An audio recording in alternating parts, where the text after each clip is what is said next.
When I speak of God knowing you're ready, I am not speaking of some distant deity sitting in judgment upon your worthiness. I am speaking of the God that you are, the I am presence within you that is your true identity. This God is not separate from you, observing you from afar. This God is you at the deepest level of your being. And when this divine self within you recognizes your readiness, the entire universe conspires to bring your dream into manifestation. But what does it mean to be ready? Readiness is not about having perfect conditions. It is not about having eliminated all obstacles from your path. It is not about having convinced everyone around you that you deserve your good. Readiness is a state of consciousness, a quality of being that transcends all external circumstances. When you are truly ready, you no longer need your dream to be different from what you are experiencing now in order to feel complete. When you are ready, you have found that place within yourself where you already possess what you seek. This is the great paradox that confounds the human mind. We believe we must first receive in order to feel fulfilled. But the divine law operates in reverse. We must first feel fulfilled in order to receive. We must first embody the consciousness of having before we can have the experience of having. This is why Jesus said, "Therefore I tell you, whatever you ask for in prayer, believe that you have received it, and it will be yours." Notice he did not say believe that you will receive it. He said believe that you have received it. This is present tense consciousness, the state of being that recognizes fulfillment as a current reality rather than a future possibility. When you reach this state of consciousness, when you can feel genuinely grateful for what you desire, as though you already possess it, then you have achieved the readiness of which I speak. The signs that God knows you're ready are unmistakable, though they may not appear as you expect. The first sign is inner peace. When you are truly ready to live your dream, you are no longer tormented by its absence. You no longer feel that desperate, grasping energy that pushes and forces and tries to make things happen. Instead, you feel a deep, abiding peace, a knowing that all is well, and that your good is already yours. This peace is not resignation or giving up. It is the peace that comes from knowing who you are and what you possess at the level of consciousness.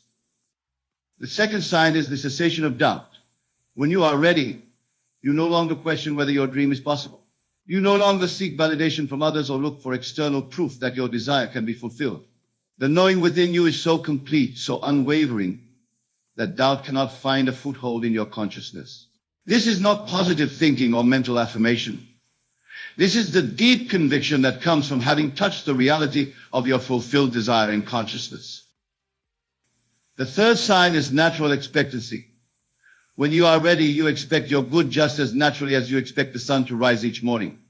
There is no strain in this expectation, no anxiety about when or how it will come. You simply know that it is coming because you have seen it and felt it and lived it in the realm of imagination, which is the realm of reality. But how do you reach this state of readiness? How do you prepare yourself to receive what you have been longing for? The preparation is not external, my friends. It is not about taking more action or working harder or convincing more people. The preparation is internal, and it happens in the wonderful world of imagination. Imagination is not fantasy. Imagination is divine faculty by which you create your world. When you imagine, you are not escaping from reality, you are entering into reality. For consciousness is the only reality, and imagination is consciousness in action. Every night as you fall asleep, you have the opportunity to enter into the consciousness of your fulfilled desire. This is not daydreaming or wishful thinking. This is the sacred act of creation itself. Create for yourself a scene that would naturally occur if your dream were already fulfilled. Make this scene as vivid and as real as possible. See it through your own eyes, feel it with your own body, hear the sounds that will be present if this were actually happening now. But most importantly, feel the satisfaction, the joy, the naturalness of having what you desire. Live in this scene until it feels more real than your present circumstances. Do this night after night with persistence and faith. Do not be discouraged if your outer world does not immediately reflect what you are experiencing in imagination. Remember, you are working with the deepest laws of creation, and these laws operate in their own perfect timing. Your job is not to figure out how your dream will come to pass. Your job is to consistently dwell in the consciousness of its fulfillment until that consciousness becomes your natural state of being. As you practice this sacred art, you will begin to notice changes within yourself that signal your growing readiness. You will find that you no longer feel desperate about your desire. You will discover that you can think about it with joy rather than longing. You will realize that you are becoming the person who naturally possesses what you seek, not trying to get something that you lack, but expressing something that you already are. This transformation of consciousness is what prepares you to receive. For you cannot receive what you are not ready to receive, and you cannot be ready to receive what you are not ready to be. If you desire wealth, you must become wealthy in consciousness before wealth can appear in your experience. If you desire love, you must become loving in consciousness before love can manifest in your relationships. If you desire health, you must embody health in consciousness before health can express itself in your body. The world teaches us to try to get in order to be, but the divine law requires us to be in order to get. This is why so many people struggle and fail to manifest their desires. They are trying to work from the outside in instead of from the inside out. They are trying to change their circumstances in order to feel different, when they must feel different in order to change their circumstances. When you understand this principle and begin to apply it consistently, you will see miraculous changes in your life. Things that seemed impossible will become inevitable. Doors that were closed will swing open. People who can help you will appear at exactly the right moment. Resources you need will become available. Opportunities you never could have imagined will present themselves. But remember, these external changes are not the cause of your fulfillment. They are the effect of your inner transformation. They are the natural result of your changed consciousness. They appear not because you have convinced God to give you what you want, but because you have become the kind of person who naturally experiences what you desire. This is why timing is so important in the divine plan. You cannot receive your good until you are ready to receive it. Not because God is withholding it from you, but because readiness is the condition that allows reception to occur. A seed cannot sprout until the soil is ready. A baby cannot be born until the pregnancy is complete. A dream cannot manifest until consciousness is prepared. When God knows you're ready, you will know it too. You will feel it in the depths of your being. You will recognize it by the peace that surrounds your desire, by the certainty that fills your heart, by the natural expectancy that governs your days. And when that moment comes, when readiness is complete, your dream will manifest with such ease and naturalness that you will wonder why you ever thought it was difficult. But until that moment comes, your work is to prepare. Your work is to dwell consistently in the consciousness of fulfillment. Your work is to assume the feeling of the wish fulfilled and to maintain that assumption regardless of what your senses report or what others say or what circumstances suggest. This is the work of the spiritual student. The work of one who understands that consciousness is cause and the world is effect. Many people give up just before their breakthrough because they judge by appearances instead of by the invisible reality of consciousness. They see no evidence of change in their external world and conclude that the law is not working. But the law is always working, my friends. Consciousness is always creating. The question is not whether the law is working, but what consciousness you are maintaining. If you are maintaining the consciousness of lack, of limitation, of unworthiness, then that is what you will experience in your world. If you are maintaining the consciousness of having, of abundance, of divine favor, then that is what will manifest as your experience. The law is impersonal, and it responds to what you are in consciousness, not to what you want or what you say or what you do. This is why it is so important to monitor your inner conversations, your habitual thoughts, your emotional responses to circumstances. These reveal what you truly believe, what consciousness you are actually maintaining. If you find yourself worrying about your desire, doubting its possibility, feeling frustrated by its delay, then you know you are not yet in the consciousness of fulfillment. You are still in the consciousness of wanting, of lacking, of striving. But do not condemn yourself for this. Simply recognize it as information about your current state and gently redirect yourself back to the consciousness you wish to embody. Remember, you are learning to walk in a new way, to think in a new way, to be in a new way. This takes practice and patience and persistent application. Every time you catch yourself in the old consciousness of lack, you have an opportunity to choose the new consciousness of fulfillment.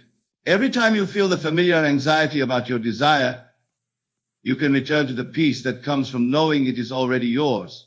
Every time doubt attempts to enter your mind, you can replace it with the certainty that comes from having lived your dream in imagination. This is how you prepare yourself. This is how you develop the readiness that God recognizes.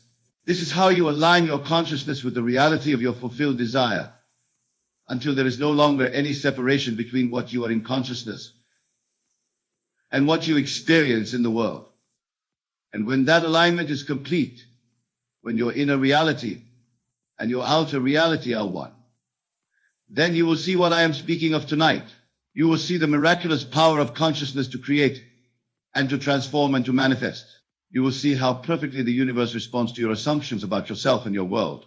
You will see why it was necessary to become ready before you could receive.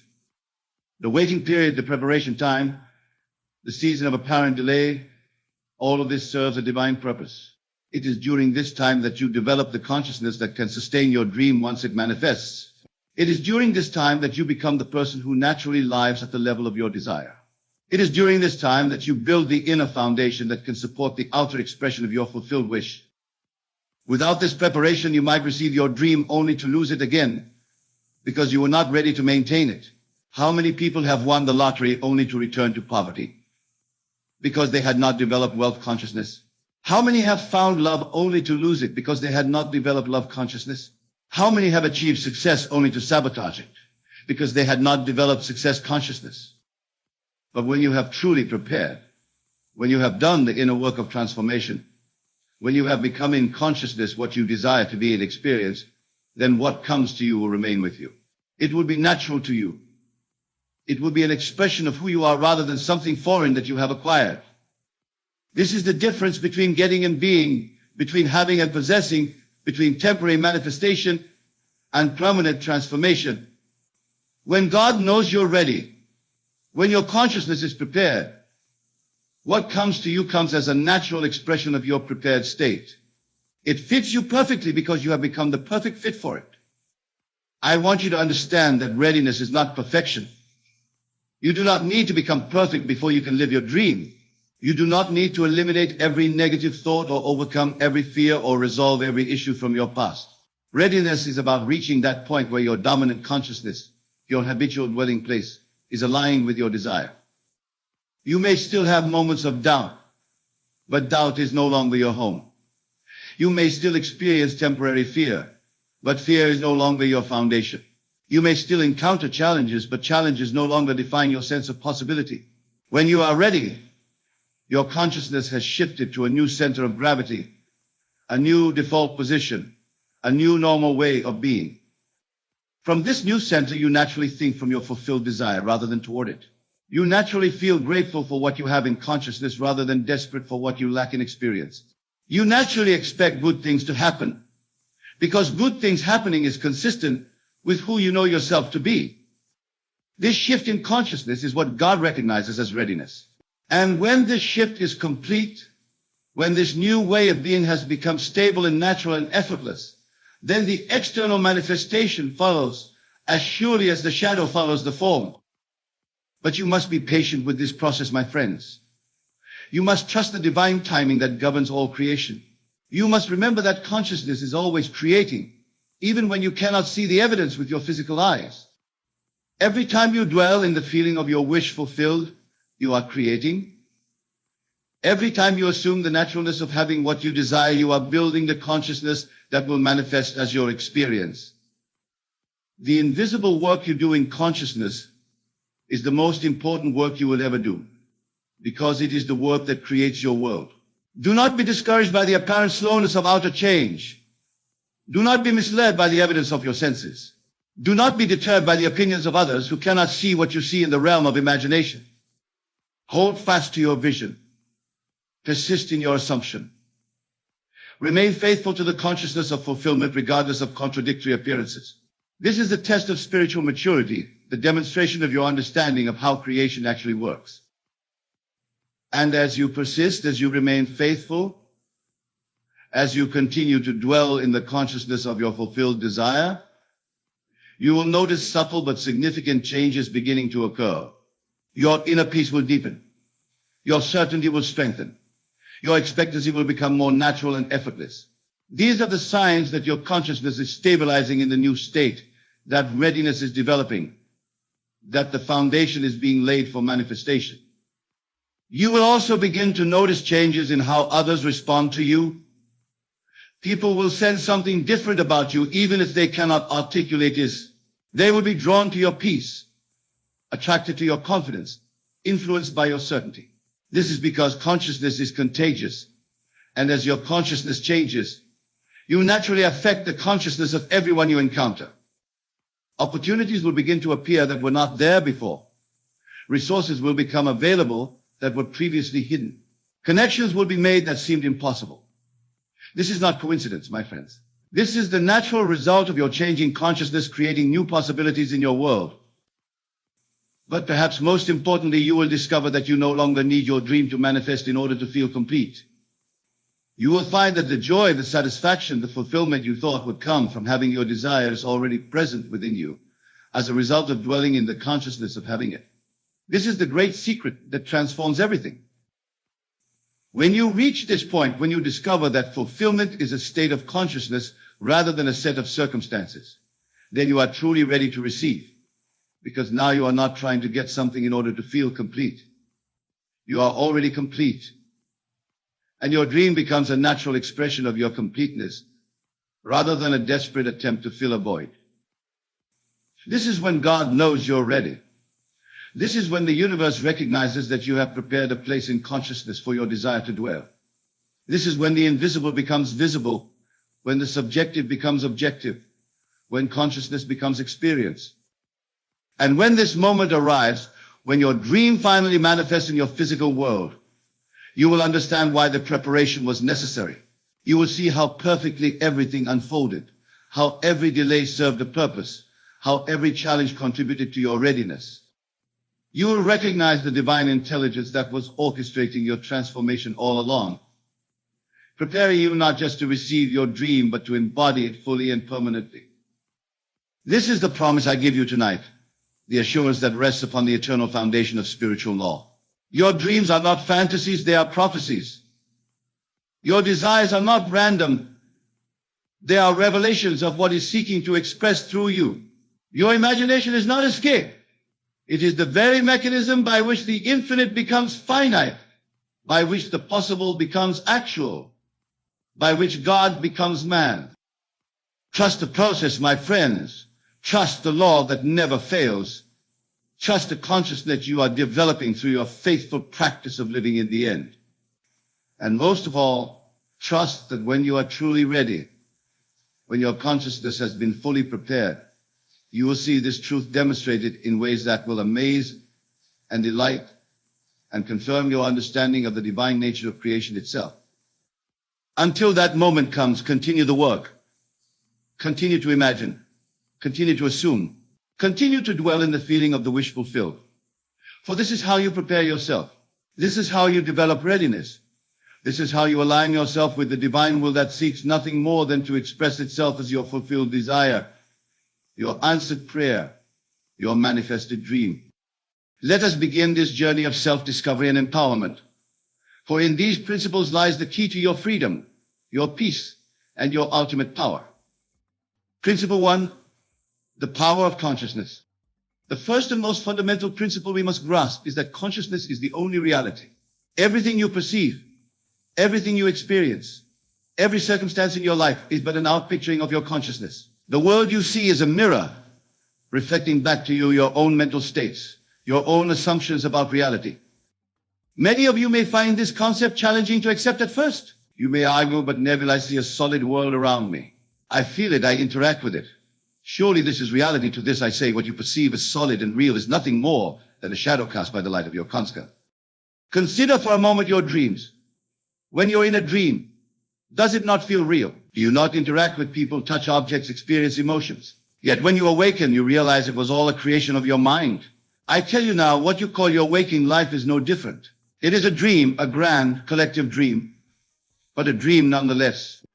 Once you truly grasp this principle, once you internalize it and live from it, you will understand that nothing can affect you unless you allow it to affect your consciousness. For you are not a powerless observer of reality, but the very creator of it. This understanding is the foundation upon which all else is built. It is the bedrock of your invincibility, the source of your power. For if consciousness is the only reality, and you are the master of your consciousness, then you are the master of your reality. But how do we wield this power? How do we shape our consciousness to create the reality we desire? This leads us seamlessly into our second principle. Principle 2, the law of assumption. The law of assumption states that if you assume a state to be true and persist in that assumption, it must harden into fact. This law is the cornerstone of creation, the very mechanism by which you shape your reality. When you assume a state, you are essentially declaring to the universe, this is who I am. This is what is true for me. And the universe, being nothing more than an outpicturing of your consciousness, has no choice but to conform to your assumption. But remember, my dear friends, this law works both ways. If you persistently assume limitation, lack, or fear, these two will harden into fact. This is why so many people find themselves trapped in cycles of negativity and misfortune. They are unwittingly assuming these states into existence. The key then is to consciously choose your assumptions. Assume states of abundance, of joy, of success, of love. Persist in these assumptions regardless of any seeming contradictions in your external reality. For remember, the external is but a shadow of your past assumptions. As you change your assumptions, the shadow must change to match the new shape of your consciousness. This principle of assumption is your shield against the slings and arrows of outrageous fortune. For how can external circumstances affect you when you know that you are the very author of those circumstances? But assumption alone is not enough. To truly harness the power of this principle, we must understand the role of feeling, which brings us to our third principle. Principle 3, the importance of feeling. Now, as we delve deeper into these principles, we come to a crucial understanding. It is not enough to merely think about your desired state. You must feel it. You must embody it with every fiber of your being. Feeling is the secret, my dear listeners. It is the bridge between your conscious mind and your subconscious mind, between your current reality and your desired reality. When you can genuinely feel the reality of your desire, when you can live in the emotion of your wish fulfilled, you activate a power beyond your wildest imagination. Think for a moment of a time when you were deeply in love. Recall the feeling, the emotion of it. How did it color your world? How did it affect your perceptions, your actions, your very being? This is the power of feeling. It transforms you from the inside out. In the same way, when you can feel the reality of desire, when you can live in the emotion of your wish fulfilled, you transform your entire being. You begin to think, act, and perceive in alignment with your desired reality. And as you do so, the external world has no choice but to reflect this new state back to you. This principle of feeling is your armor against the assaults of doubt and fear. For when you are filled with the feeling of your desire fulfilled, how can doubt find a foothold? How can fear take root? They simply cannot penetrate the radiant energy of your assumed state. But how do we generate these feelings? How do we create such vivid, transformative emotions? This brings us to our fourth principle, a principle that unlocks the full creative power of your mind. Principle 4, the power of imagination. As we progress in our understanding, we come to the fourth principle, the power of imagination. My dear friends, your imagination is not some idle fantasy factory. It is the very workshop of creation. It is the place where all things, all experiences, all states of being are first conceived before they are brought forth into physical reality. Einstein once said, imagination is more important than knowledge. For knowledge is limited to all we now know and understand, while imagination embraces the entire world, and all there ever will be to know and understand. Your imagination is the gateway to infinite possibilities. It is the realm where you can try on new states of being, where you can explore new realities, where you can shape your world according to your deepest desires.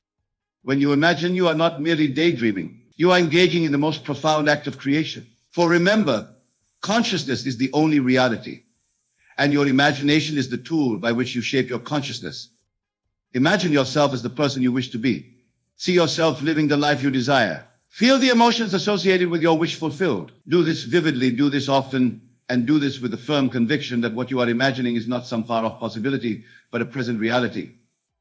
This principle of imagination is your sword against the limitations of your current circumstances. For how can your current reality constrain you when you can, at any moment, step into a new reality in your imagination?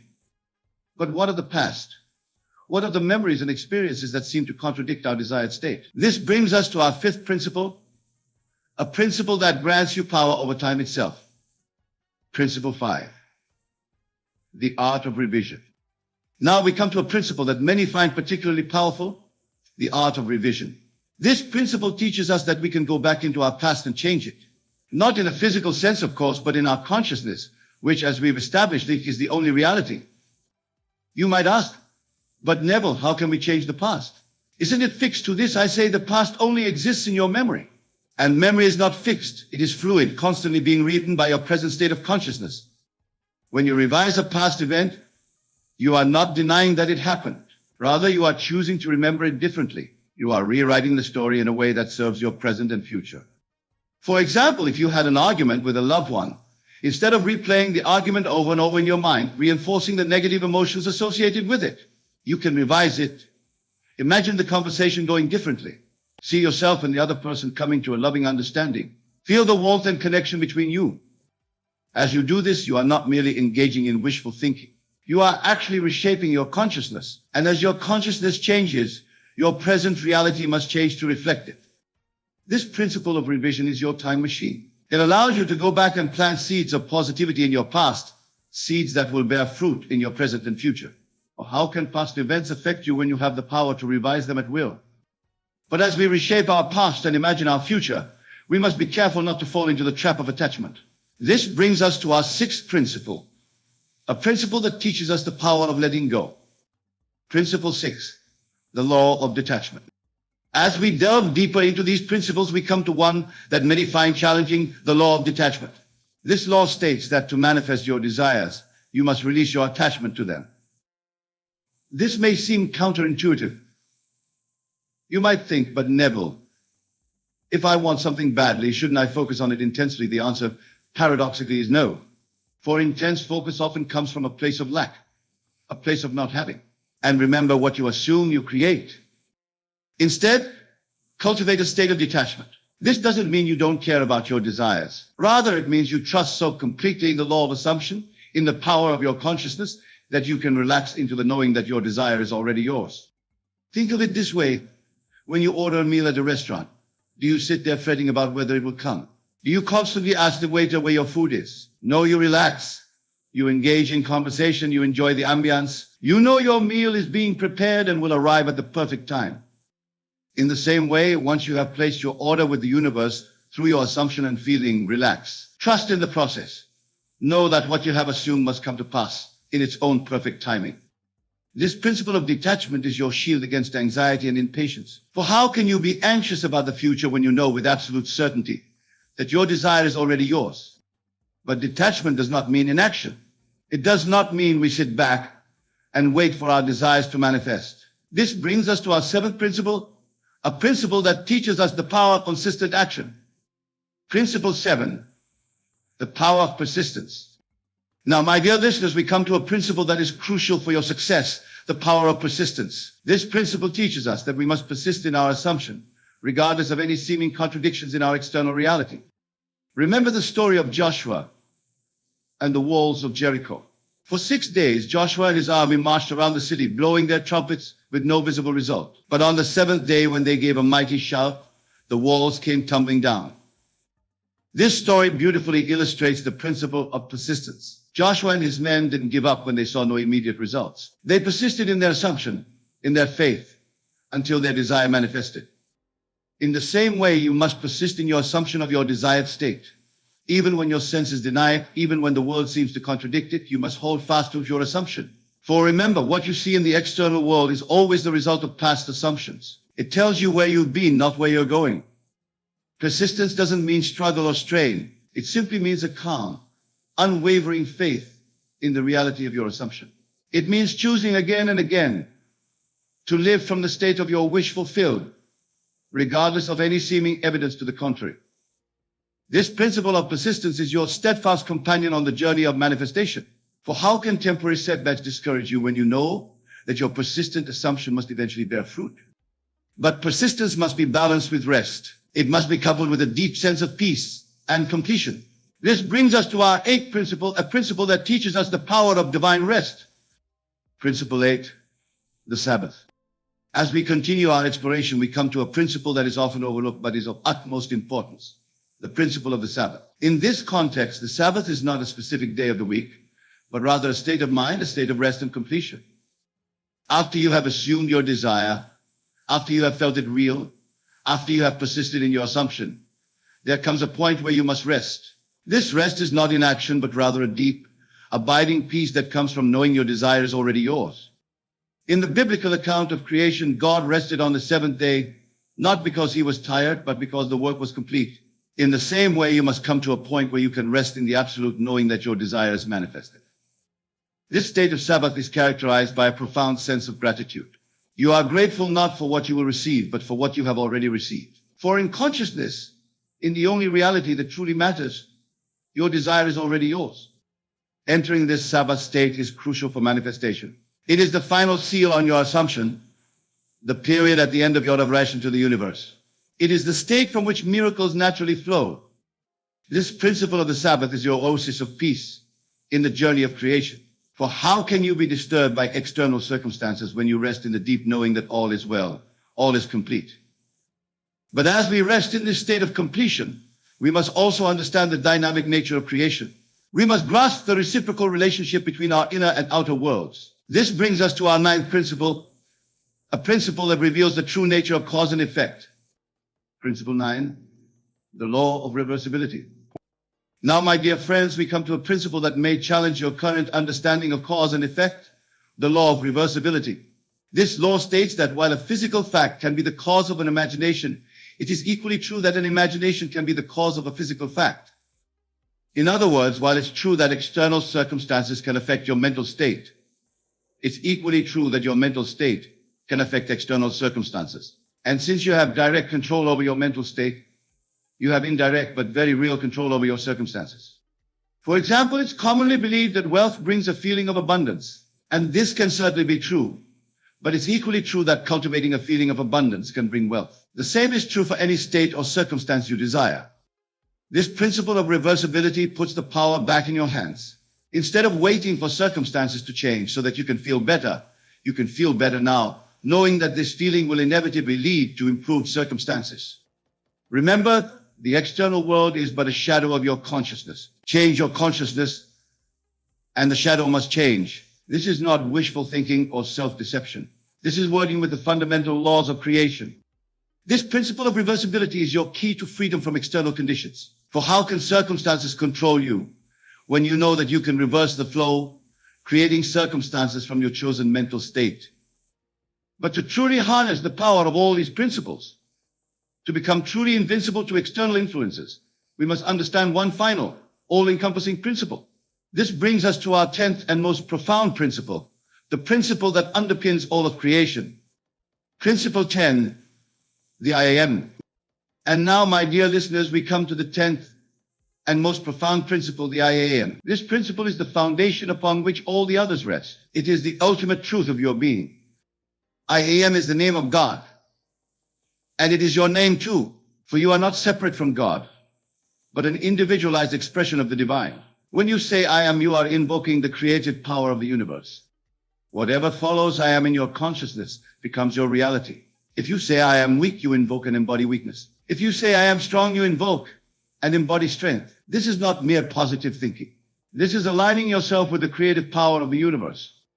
Understanding this principle, you realize that you are not at the mercy of external circumstances or internal states. You are the chooser of your state. At any moment, you can declare I am and follow it with whatever state you wish to embody. This principle of I am is the ultimate shield against all that would affect you. For how can anything disturb you when you know that you are one with the creative power of the universe? My dear friends, as we conclude our exploration of these 10 principles, I want you to realize the immense power that lies within you. These principles are not mere theories. or philosophical concepts. They are practical tools for living, keys to unlocking the infinite potential that resides within you. When you truly grasp these principles, when you live from them consistently, you become unshakable. Nothing can affect you because you know that you are the affecting power in your world. You are not a victim of circumstances, but the creator of them. Imagine for a moment what your life would be like if you fully embodied these principles. Imagine moving through your days with the unshakable knowing that you are the master of your fate, the captain of your soul. Imagine facing challenges not with fear or anxiety, but with the calm certainty that you have the power to overcome them, to transform them, to use them for your growth and evolution. This is not a fantasy, my friends. This is your birthright. This is the truth of who you are. But remember, knowing these principles intellectually is not enough. You must apply them. You must live them. You must become them. Start now. Choose a state you wish to embody. Perhaps it's confidence, or abundance, or love. Assume that state. Feel it. Live from it. Persist in it. Revise your past to align with it. Detach from the outcome, knowing it's already yours. Enter the Sabbath, grateful completion. Understand that your assumption of this state is creating your reality, and declare with all the power of your being, I am, followed by your chosen state. As you do this, you will begin to see changes in your world. At first, they may be small.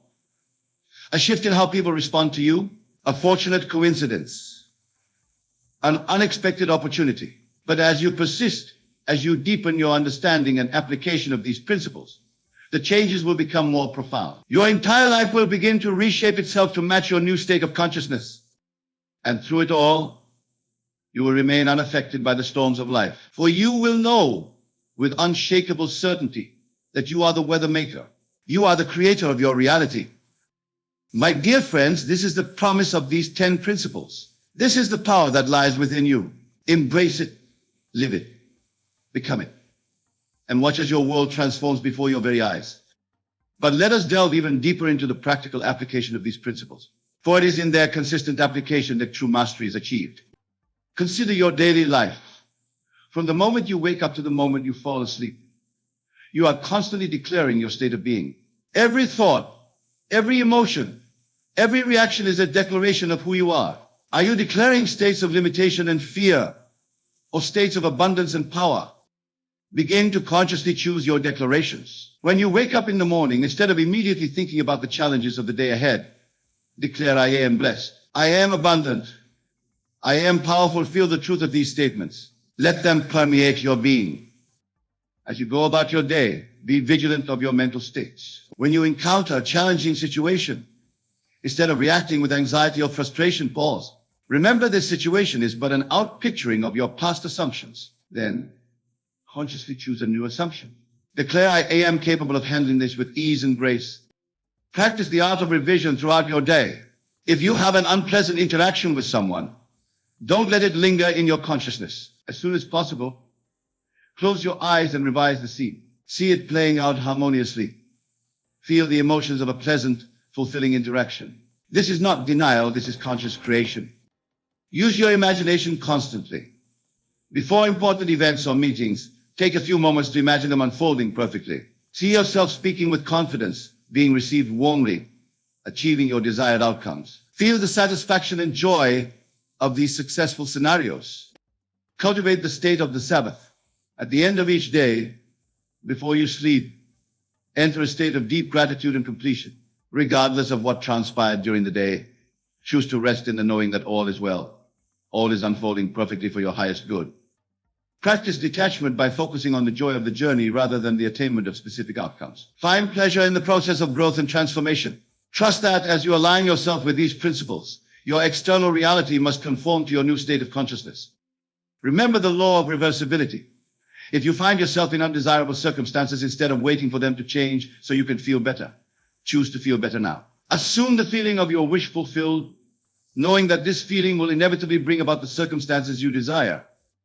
And above all, be constant in your awareness of the I am. Let every thought, every word, every action be a conscious expression of your divine nature. For in this constant awareness lies true invincibility. My dear friends, as you integrate these principles into your daily life, you will find yourself becoming more and more impervious to external influences. You will no longer be swayed by the opinions of others. by temporary setbacks, or by apparent obstacles. For you will know with every fiber of your being that you are the creator of your reality. But this journey of mastery is not just for your own benefit. As you embody these principles, as you live from this elevated state of consciousness, you become a beacon of light in the world. You inspire others by your example. You show them what is possible when we fully embrace our divine nature. For remember, the world is yourself pushed out.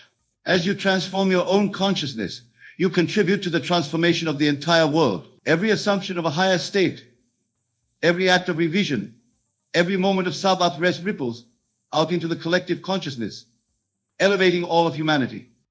This is the true power of these principles. They not only free you from the influence of external circumstances, but they also empower you to become a force for positive change in the world. Imagine a world where more and more people understand and apply these principles. Imagine a collective consciousness rooted in abundance, love, and endless possibility. This is the world you are helping to create as you master these principles in your own life. So I urge you, my dear friends, to take these principles to heart. Study them, apply them, live them, or in doing so, you not only transform your own life, but contribute to the transformation of the entire world. Go forth now, armed with this knowledge, empowered by this understanding. Be the conscious creator you were born to be. For in doing so, you not only transform your own life, but you contribute to the transformation of the entire world. Remember, the world is yourself pushed out. As you embody these principles, as you live from this elevated state of consciousness, you uplift all of humanity. You become a beacon of light, showing others what is possible when we fully embrace our divine nature. In closing, I want to remind you of a profound truth. You are not merely a human being having a spiritual experience. You are a spiritual being having a human experience. And armed with these 10 principles, you can make that human experience as glorious, as joyful, as abundant as you choose. Be bold in your assumptions. Be daring in your imagination. Be unwavering in your persistence. For you are the operant power in your world. You are the author of your life story. Nothing can affect you unless you allow it to affect your consciousness. Go now and create the life you've always dreamed of. For you are the architects of your own destiny, the creators of your own reality. Nothing can affect you when you live from these principles. For you are one with the creative power of the universe. And as you go forth, remember that this journey of mastery is ongoing. Each day presents new opportunities to deepen your understanding, to refine your application of these principles. Embrace these opportunities. Welcome the challenges that arise, for they are but invitations to prove the power of your consciousness. Let every experience, whether perceived as positive or negative, be a testament to your creative power. For in truth, there are no positive or negative experiences. There are only opportunities for growth, for deepening your understanding, for strengthening your faith in the power of your consciousness. As you continue on this path, you will find that your life becomes a living demonstration of these principles. You will become living proof of the transformative power of consciousness. And in doing so, you will inspire countless others to embark on their own journey of self-discovery and empowerment. My dear friends, the power to create the life you desire, the power to remain unaffected by external circumstances lies within you. It always has, and it always will. These 10 principles are simply keys to unlocking that power, to bringing it into your conscious awareness so that you may wield it deliberately and effectively. So go forth with confidence, with joy, with the unshakable knowing that you are the master of your fate, the captain of your soul. Let nothing disturb your peace. Let nothing shake your faith. For you are one with the creative power of the universe, and in that oneness lies your invincibility. Thank you. And may your imagination be filled with wonders beyond measure. May your consciousness expand to embrace the infinite possibilities that lie before you. And may you always remember the truth of who you are, the operant power, the divine creator, the I Am. Consider for a moment the concept of being magnetic to miracles. You may perceive miracles as rare, extraordinary events that happen to a chosen few. But I say unto you, miracles are the natural state of existence, and you have the power to attract them continuously into your life simply by assuming the state of being magnetic to them. But what does it truly mean to act as if you are magnetic to miracles? It is not a matter of pretending or wishing. It is a state of consciousness, a shift in your very being that aligns you with the creative power of the universe. It is about recognizing that your consciousness, your awareness of being magnetic to miracles, is the only reality, and that a profound shift in this awareness can and will transform your entire world. Let us delve deeper into this profound truth. Your outer world, every experience you have, every circumstance you encounter, is nothing more than a reflection of your inner world, your concept of self. And this concept of self can be radically altered by assuming the state of being magnetic to miracles. When you understand this, truly understand it, you realize that by carefully choosing and vividly imagining yourself as a being who naturally attracts miracles, you are actively creating a new reality that will unfold in your experience. This understanding is crucial, for it shifts the entire paradigm of how you approach life. No longer are you a helpless being at the mercy of chance and circumstance, hoping for occasional miracles. You become the active creator of your reality, knowing that as you assume the state of being magnetic to miracles, the universe must rearrange itself to match this new inner assumption. But how, you may ask, can one truly act as if they are magnetic to miracles? The answer lies in the creative power of your wonderful human imagination, combined with the intensity of your feeling and belief. For your imagination is not a mere fantasy maker, and your feelings are not mere reactions to external stimuli. Together, they form the very workshop in which reality is forged. Let us take a moment to truly understand this. Your subconscious mind, which is one with the universal creative force, does not distinguish between what you vividly imagine and feel as true and what you actually experience in the outer world. It accepts as true whatever you feel to be true in your imaginal acts. And once it accepts an idea as true, it proceeds to bring it into manifestation in your physical reality, regardless of how long it takes in clock time. So when you act as if you are magnetic to miracles, when you fall asleep in the absolute conviction that you are a being who naturally attracts miraculous experiences, you are not engaging in wishful thinking or self-deception. You are actively creating your new reality from within. You are aligning yourself with the creative power of the universe, allowing it to work through you and for you to manifest miracles in your life. This, my dear listeners, is the essence of acting as if you are magnetic to miracles. It is about recognizing that the power to shape your reality lies within you, waiting to be expressed through your conscious imaginal acts. It is about understanding that your outer world is nothing more than a reflection of your inner concept of self, which can be radically altered by assuming the state of being naturally magnetic to miracles. Consider the biblical phrase, "All things are possible to him that believeth." This is not a mere poetic expression or a vague spiritual concept. It is a statement of cosmic law, an invitation to recognize the power of your assumed state. When you truly embody the state of being magnetic to miracles, when you feel its reality with every fiber of your being, you are changed in that very moment. The outer manifestation of miracles may take time to catch up, but the inner transformation is instantaneous. But let me be clear, acting as if you are magnetic to miracles is not about forced visualizations or strained affirmations. It is about a total immersion in the feeling of being someone who naturally attracts miraculous experiences. When you truly embody this practice, you naturally assume the thoughts, feelings, and inner conversations of a person who is magnetic to miracles. You go to sleep not as the person struggling for occasional lucky breaks, but as the person who lives in a constant state of miraculous unfolding. Let us explore this further with an example. Imagine a person who has always felt that life is a constant struggle, that miracles are rare and happen to others. For years, their inner dialogue has been filled with doubt and limitation. Now, imagine this person deciding to act as if they are magnetic to miracles.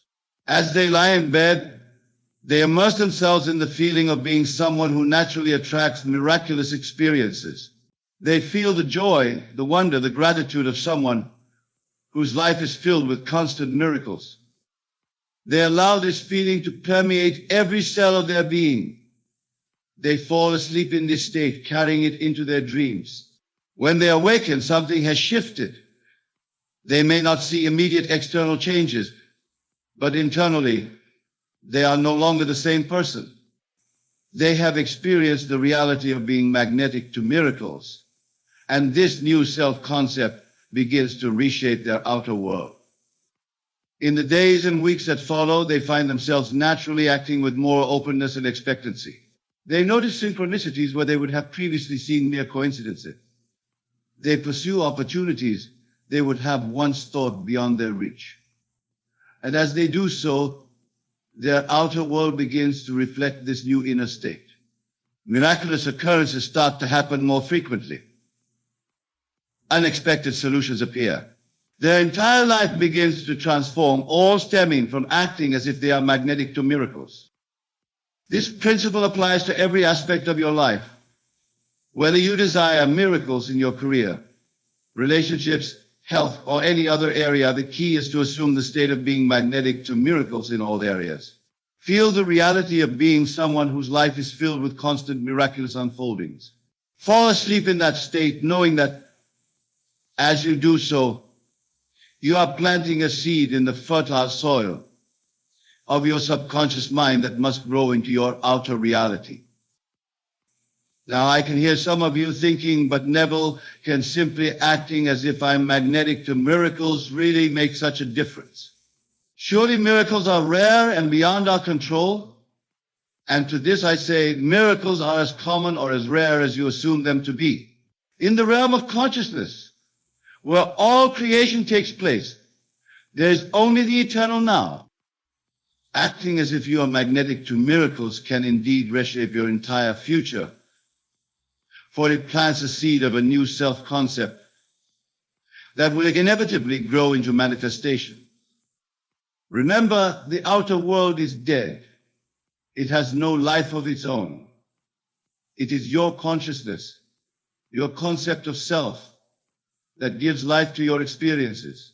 When you act as if you are magnetic to miracles, you are breathing life into a new reality. You are setting in motion a series of events that must culminate in the outer expression of this new inner state. This, my dear friends, is the true secret to becoming magnetic to miracles. It is about aligning your entire being with a new concept of self, recognizing that this new self-concept is seeking expression through you, and allowing it to flow into your experience through the power of your focused imagination and unwavering belief. But let me warn you, this shift in consciousness is not always an easy task. The old habits of thought and feeling, the familiar self-concept you've held for so long, may try to reassert themselves. As you lie in bed attempting to embody the state of being magnetic to miracles, doubts may creep in. The voice of your old self may try to convince you that miracles are impossible, that you're fooling yourself. When this happens, do not fight against these thoughts. Simply observe them, acknowledge them, and then gently return to the feeling of being magnetic to miracles. For the war is not won by battling against what you don't want to be, but by persistently embodying what you do want to be. This persistence, this unwavering commitment to maintaining your new state of being magnetic to miracles in the face of doubts and contrary evidence, is what allows you to truly transform your life. Think of it like tuning a radio. When you're trying to listen to a particular station, you don't focus on eliminating all the other stations. You simply tune into the frequency you desire. In the same way, you don't need to fight against your current reality or forcefully push away doubts and fears. You simply need to tune yourself to the frequency of being magnetic to miracles, to align your entire consciousness with the person who naturally attracts miraculous experiences. This tuning is done through your focused imagination and your ability to generate and maintain the feeling of being magnetic to miracles. Your imagination is the dial that allows you to tune into different frequencies of experience. As you use your imagination to fully embody the state of being magnetic to miracles, as you feel the reality of being this version of yourself, you are tuning yourself to that frequency, allowing the corresponding experiences to flow into your life. But remember, my friends, while the inner transformation can occur in an instant as you assume this new state, the full manifestation of miracles in your outer world may take time. The seed planted by acting as if you are magnetic to miracles will grow, but it must go through its natural stages of development. Do not be discouraged if you do not see immediate dramatic changes in your external circumstances. Know that the moment you succeeded in fully embodying the state of being magnetic to miracles, change became inevitable. As you persist in maintaining this new state in your daily life, you will find that your perception of yourself and your world begins to shift. What once seemed like ordinary coincidences now appear as miracles. Challenges become opportunities for miraculous solutions. You begin to see yourself as the empowered, miracle-attracting being you imagined yourself to be. Now, some of you may be wondering, but Neville, how can I ensure that I maintain this state of being magnetic to miracles? How can I prevent falling back into old patterns of thinking and feeling that may repel miracles? And to this I say, the power of your assumed state lies not just in the intensity of the experience, but in the knowing it brings. Once you have experienced the reality of being magnetic to miracles, even if only in your imagination, you have tasted the truth of your divine nature. This knowing becomes an anchor, a reference point to which you can always return. In the days and weeks that follow, as you begin this practice of acting as if you are magnetic to miracles, you may face moments of doubt or challenge. In these moments, recall the feeling of that state. Remember the reality of being a person who naturally attracts miracles. Let that memory, that knowing, guide you back to your new state of being. For having experienced it once, you can experience it again and again, each time strengthening your new self-concept. The key is to make your imaginal experience of being magnetic to miracles as real and vivid as possible. Engage all your senses. As you lie in bed preparing for sleep, see yourself as the person who naturally attracts miracles. Hear the amazement in people's voices as they witness the miracles in your life. Feel the joy, the wonder, the gratitude of being someone whose life is filled with constant miraculous experiences. Make it so real that your rational mind cannot distinguish between this imaginal act and physical reality. But here's a crucial point, my friends. The goal is not to imagine specific miraculous events. The goal is to embody the essence of being magnetic to miracles. For it is this state of being that is the true attractor of miraculous experiences. Let me illustrate this with an example. Instead of imagining a specific miraculous event, like winning the lottery or spontaneously healing from an illness, embody the state of being someone who naturally attracts miracles in all areas of life. Feel the confidence, the expectancy, the joy that comes with this state. See yourself moving through life with an aura of miraculous potential surrounding you. Hear yourself speaking words of gratitude for the constant flow of miracles in your life. By focusing on the state of being magnetic to miracles rather than specific outcomes, you allow the universe to bring miracles to you in ways that might far exceed your specific imaginings. You open yourself to possibilities beyond what your current mindset can conceive. This is the true art of acting, as if you are magnetic to miracles. It's not about forcing yourself to believe in specific miraculous events. It's about aligning your entire being with the truth of your divine nature as a miracle-attracting being. Your oneness with the creative power of the universe. It's about spending each day fully embodying the highest vision of who you truly are, a being who is naturally magnetic to miracles. As you practice this, you may find that your outer world begins to shift in subtle ways. Perhaps you start to notice more synchronicity in your daily life, or you find yourself naturally making choices that lead to unexpected positive outcomes, or opportunities that seem miraculous begin to appear out of nowhere. These are all signs that your inner transformation, initiated by acting as if you are magnetic to miracles, is creating ripples in your outer reality. Don't discount these small miracles. Celebrate them. See them as confirmation that the law is working, that your assumed state is taking root. But don't become attached to them or anxiously look for them. Simply acknowledge them with gratitude and continue to live from your state of being magnetic to miracles. As you persist in this practice, larger miracles will begin to manifest. You may find yourself naturally attracting experiences that seem truly miraculous. You may notice that problems which once seemed insurmountable are solved in unexpected and wonderful ways. You may achieve goals you once thought impossible with an ease that feels miraculous. And as you continue to maintain the state of being magnetic to miracles, you'll discover that life becomes an exciting adventure of ever-expanding wonder and possibility. But remember, the outer manifestation of miracles is not the ultimate goal. The goal is the state of being from which all miraculous experiences naturally flow. This is a crucial point, my friends. When you're truly transformed by acting as if you are magnetic to miracles, when you're fully living from this new state of being, you no longer need external miracles to confirm your state. You're already whole, already complete in your knowing that you are a being who naturally attracts miracles. And paradoxically, it's in this state of inner assurance that you're most likely to experience a life filled with constant miraculous unfoldings.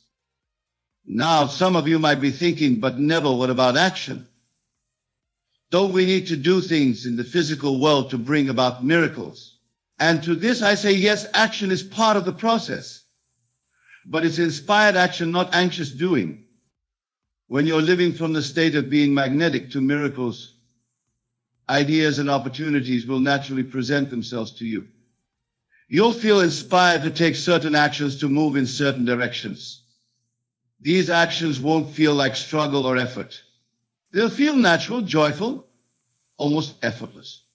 They will be the natural outgrowth of your new state of being. This is the difference between trying to make miracles happen and allowing them to happen.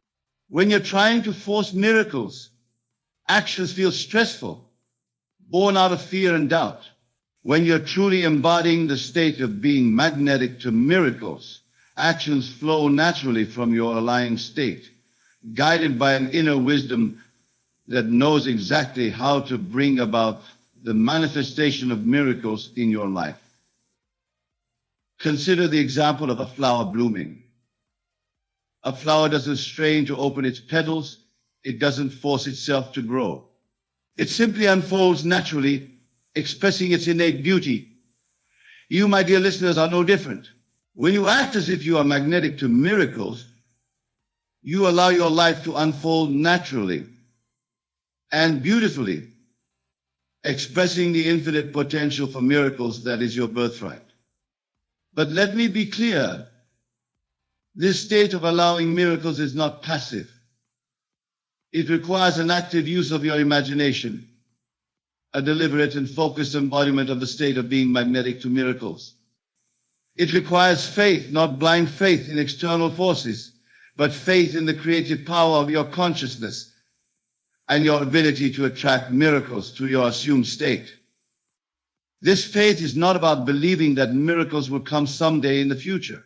It's about knowing that you are magnetic to miracles now, in this very moment, and that your outer world must inevitably conform to this new inner reality. As you cultivate this faith, as you persist in acting as if you are magnetic to miracles, you'll begin to see evidence of miracles manifesting in your outer world. These signs may start small, an unexpected solution to a problem, a chance encounter, that leads to a wonderful opportunity, a sudden insight that changes everything. Do not discount these signs, no matter how small they may seem, for they are confirmation that your inner transformation, initiated by acting as if you are magnetic to miracles, is indeed shaping your outer reality. They are breadcrumbs leading you to the full realization of the miraculous life you are creating. As we near the conclusion of our discussion, I want to address a common concern that arises when people first encounter this teaching. Many worry that focusing on attracting miracles might somehow make them selfish or disconnected from others. But I assure you, my friends, the opposite is true. When you truly understand the principle of being magnetic to miracles, you realize that you are not separate from others.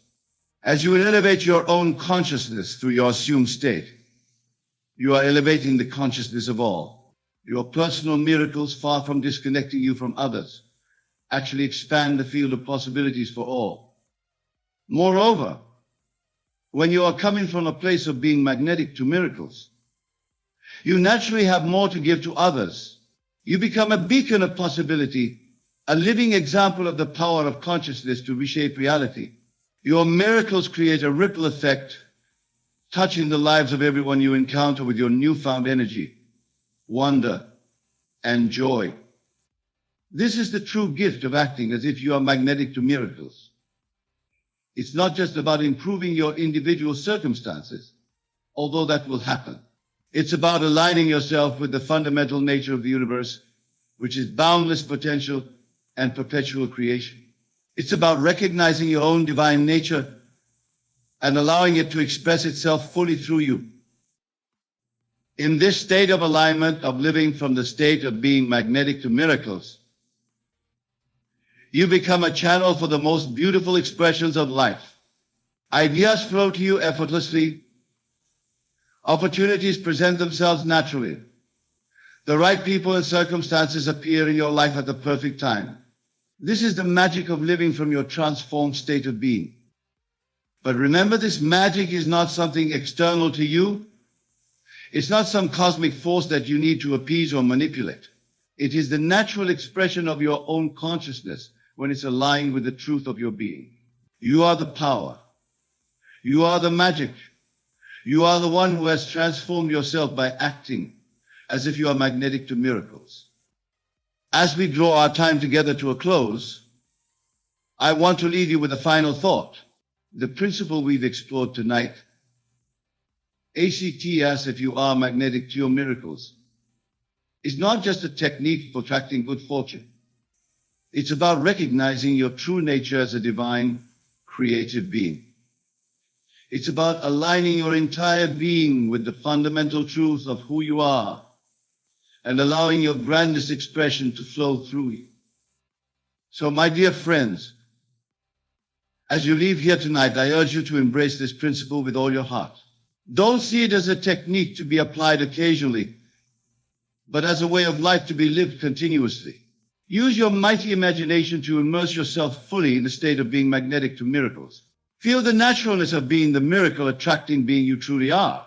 Live from this state, persist in this knowing, and watch as your world rearranges itself to match your inner transformation, bringing forth a life filled with constant miracles and wonder. My dear friends, the truth I speak of is this. Be confident you will get everything in life.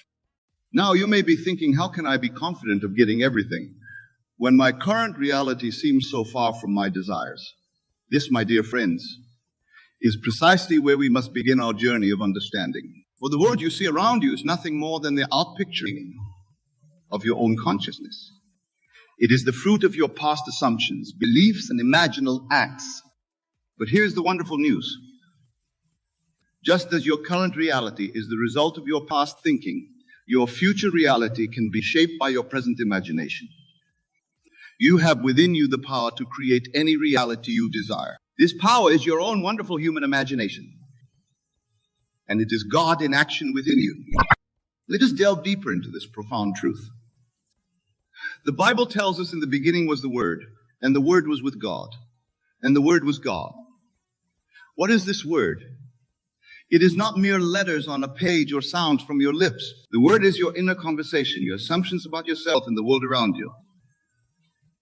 It is the mental chatter that runs through your mind day and night, shaping your reality in ways you may not even realize. When you truly grasp this concept, when you understand that your inner world is the cause and your outer world is the effect, you will begin to see why confidence in getting everything you desire is not just possible. It is a natural state of one who knows the law.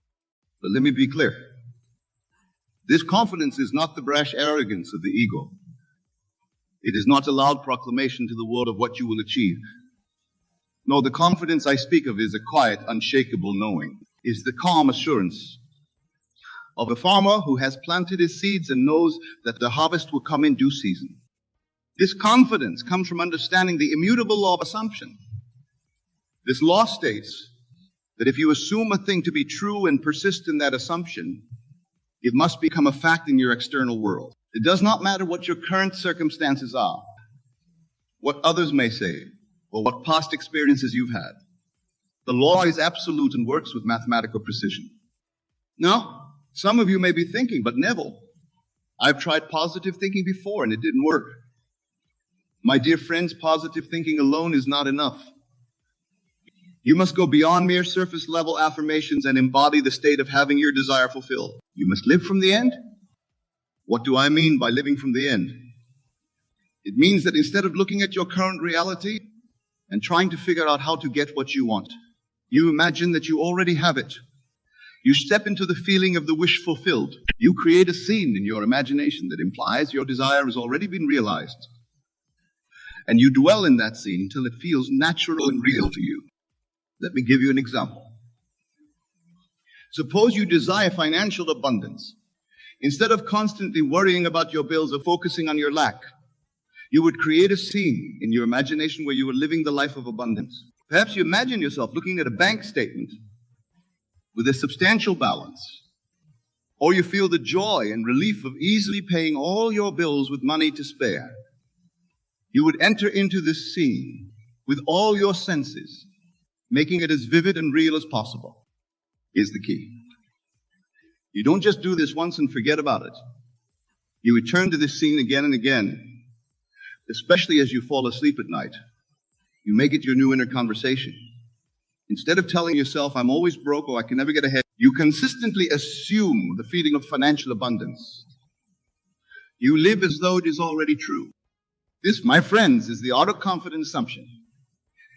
It is the practice of aligning your inner world with your desires, knowing that your outer world must conform to this new inner reality. Now, some of you may be wondering, but what about action? Don't I need to do something in the physical world to achieve my goals? This is a common misunderstanding. Of course, action has its place. But true, inspired action flows naturally from your state of being. When you have truly assumed the state of the wish fulfilled, you will find yourself naturally taking the right actions at the right time. Consider for a moment how you would act if you already had everything you desired. Would you still be frantically searching for solutions? Would you be anxiously trying to make things happen? No, you would be calm, confident, and at peace. This is the state from which effective action springs. Remember, the outer world is dead. It has no life of its own. It is animated entirely by your consciousness. Therefore, trying to change things by manipulating the outer world is like trying to change your reflection in the mirror by touching the glass.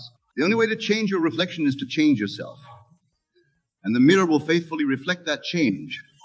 This brings us to another crucial point. The importance of persistence. The law of assumption works with absolute precision, but it operates on its own time. Your desire may manifest immediately, or it may take weeks, months, or even years. The key is to persist in your assumption regardless of appearances. When you plant a seed in the ground, you don't dig it up every day to see if it's growing. You trust in the natural process of growth. You water it, you provide the right conditions, and you know that in due time it will sprout and grow into a mighty tree. Your desires are like seeds planted in the fertile soil of your subconscious mind. Once planted through your assumption, they will grow and manifest in your reality if you persist in nurturing them with your faith and continued assumption. Now, let's address a common obstacle that many face on this path. Doubt. Doubt is the enemy of faith, and faith is essential for the operation of the law. But here's the beautiful truth. Even if you have doubts, even if you don't believe 100 that this will work, you can still succeed. How? By persisting in spite of your doubts. You see, your subconscious mind doesn't differentiate between what you consciously believe and what you imagine to be true. If you consistently imagine and feel yourself living your desire, even if your conscious mind doubts, your subconscious will accept it as fact and begin to bring it into manifestation. This is why I often say, if you will assume your desire and live there as though it were true, no power on earth can stop it from becoming a fact. Your assumptions persisted in will harden into fact regardless of any contradictory evidence presented by your senses. Let me share with you a personal experience to illustrate this point. Many years ago, when I first began to understand this law, I was living in New York City, struggling to make ends meet. I desired to travel to Barbados to visit my family, but I had no money for the trip. Instead of focusing on my lack of funds, I began to imagine myself already in Barbados. Every night as I fell asleep, I would feel the tropical breeze on my skin, hear the sound of the waves, and feel the joy of being with my family. I persisted in this assumption for several weeks, and then the most remarkable thing happened. I received a letter from my brother in Barbados containing money for a ticket to come home. The circumstances arranged themselves perfectly, and within a short time I found myself actually in Barbados, experiencing in the flesh what I had so vividly imagined. This, my friends, is the power of confident assumption. It is the power to shape your reality through the creative use of your imagination. And this power is not limited to small things or material possessions. It extends to every aspect of your life. Your relationships, your career, your health, your spiritual growth. There's nothing that exists in this world that's not first conceived in someone's imagination. Now, some of you may be thinking, but Neville, what about other people? Don't they have free will? How can I be confident of getting everything when it involves other people's decisions? This is a common concern, but it stems from a misunderstanding of the nature of reality. You see, everyone in your world is you pushed out. They are playing the parts that your consciousness has assigned to them. As you change your concept of self, as you assume a new state of being, the people in your world must conform to this new concept. This is not about controlling others. It's about understanding that your consciousness is the only operative power in your world. Have you ever had the experience of changing your attitude towards someone, only to find that their behavior towards you changed as well, even though you didn't say or do anything different externally? This is the law in action. As within, so without. This understanding liberates you from the need to manipulate or control external circumstances. You no longer need to worry about how things will work out or try to force situations to conform to your desires. Your only job is to assume the feeling of the wish fulfilled and persist in that assumption. The how, when, and where of its manifestation is not your concern. That is the job of the law, which works with a wisdom far beyond your conscious reasoning. Let's take this a step further. Not only can you be confident of getting everything you desire in life, but you can also be confident in your ability to handle whatever comes your way. You see, as you begin to live from this new state of being, as you embody the person who has everything they desire, you'll find that your perception of challenges and obstacles changes. What once seemed like insurmountable problems become opportunities for growth and expansion. You begin to see every experience, whether seemingly good or bad, as a perfect reflection of your consciousness, providing you with the exact lessons and growth you need at that moment. This shift in perspective is crucial. It allows you to maintain your confident assumption even when things don't appear to be going your way. You understand that appearances are just that. They are the shadow, not the substance. The substance is your consciousness, your inner assumption. Remember, the time it takes for your assumption to become your physical reality is proportional to the naturalness of the state. This is why it's so important to make your imaginal acts as vivid and real as possible. The more real it feels to you, the more quickly it will manifest in your outer world. Now let's address another important aspect of this practice: detachment. While it may seem contradictory, being confident that you will get everything in life also involves a degree of detachment from the outcome. This doesn't mean you don't care about the result.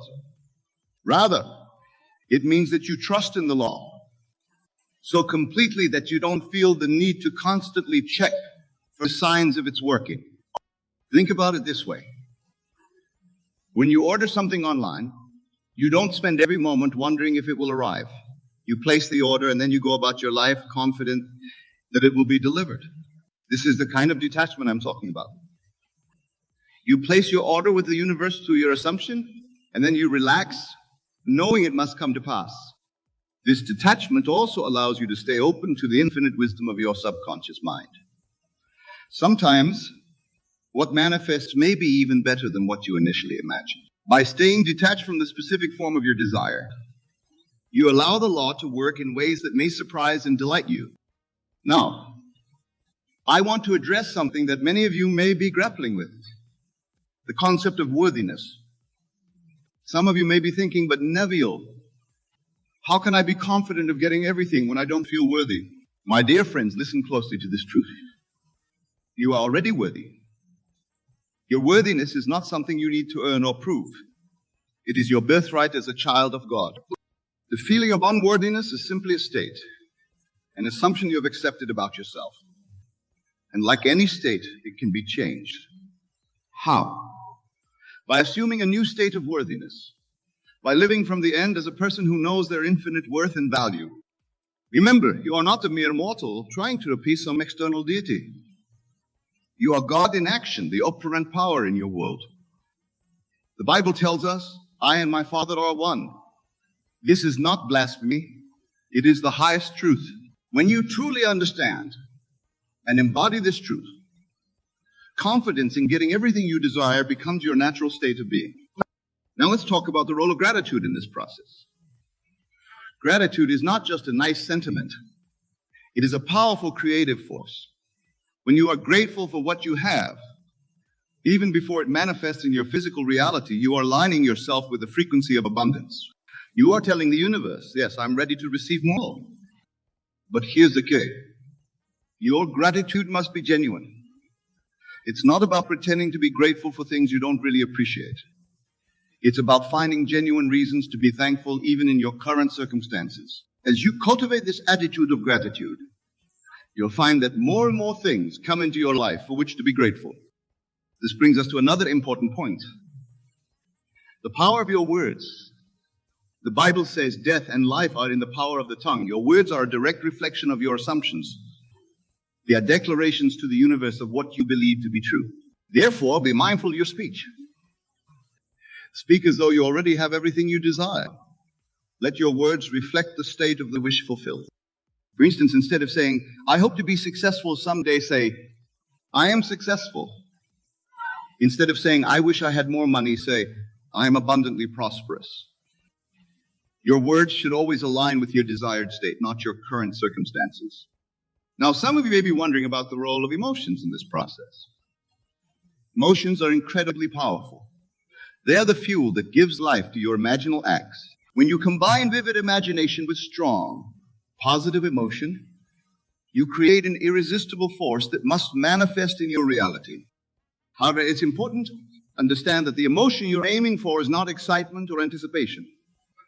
These emotions imply that you don't yet have what you desire. Instead, aim for the calm satisfaction of knowing that your desire is already yours. Feel the relief, the peace, the quiet joy of having your wish fulfilled. This ties into another crucial aspect of being confident. You will get everything in life. Living in the state of the wish fulfilled. This means that you don't just imagine your desire for a few minutes a day and then go back to your old patterns of thought and behavior. Instead, you strive to embody the person who already has everything they desire. How would you think, feel, and act if you already had everything you wanted? How would you carry yourself? What would your daily routines look like? As you begin to live from this state, you'll find that your outer world naturally conforms to match your inner state of being. Now, I want to address something that many of you may be experiencing as you embark on this journey, the bridging of the gap.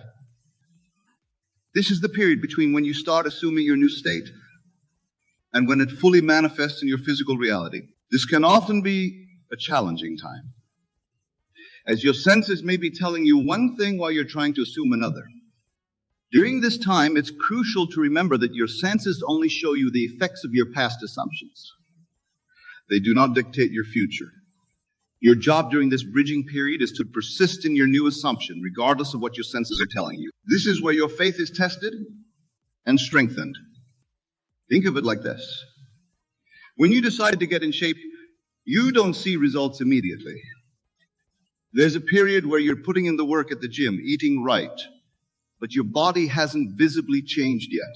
But if you persist, eventually your outer form catches up with your inner efforts. The same is true with your imaginative work. This brings us to another important point. The concept of divine timing. Sometimes your desires may manifest quickly. Other times it may take longer than you expected. Trust that there is a divine wisdom at work, orchestrating events in perfect timing for your highest good. Your job is not to try to force or rush the manifestation. Your job is simply to persist in your assumption, to live from the end and to trust in the perfect unfolding of the law. Remember, the vision has its own appointed hour. It ripens, it will flower. If it be long, then wait, for it is sure and will not be late. Now, let's talk about something that many of you may be struggling. Letting go of the old story. You see, for your new assumption to take root and flourish, you must be willing to let go of your old beliefs and narratives about yourself and your life. This can be challenging, especially if you've held on to these beliefs for a long time. But remember, your old story, no matter how familiar it may be, is just that, a story. It's a series of assumptions you've made about yourself and your world. And just as you created that story, you have the power to create a new one. This process of letting go is not about fighting against your old beliefs or trying to forcefully push them away. That kind of resistance only gives them more power. Instead, it's about gently but persistently turning your attention away from the old story and towards your new assumption. Every time you catch yourself falling into old patterns of thought or behavior, simply remind yourself that's the old story. It's no longer relevant to who I am becoming. Then, consciously shift your focus back to your new assumption, your new story. This practice of mental diet is crucial. Just as you are careful about what you put into your physical body, be mindful of what you're feeding your mind. Guard the portals of your mind. Be selective about the thoughts you entertain, the conversations you engage in, the media you consume. Everything should align with and support your new assumption. Now, I want to address something that many of you may be experiencing as you begin to apply these principles. The concept of revision.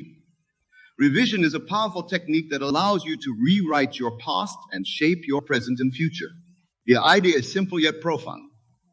If you can change your memory of an event, you change its impact on your life.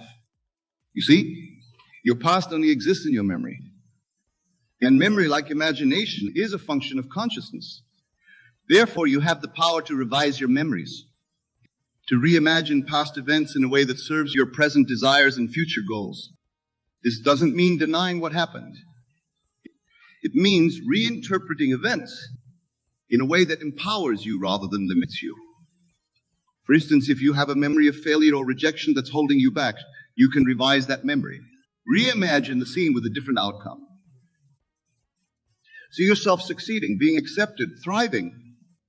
As you practice revision, you'll find that not only does it change your relationship to your past, but it also shifts your present reality and opens up new possibilities for your future.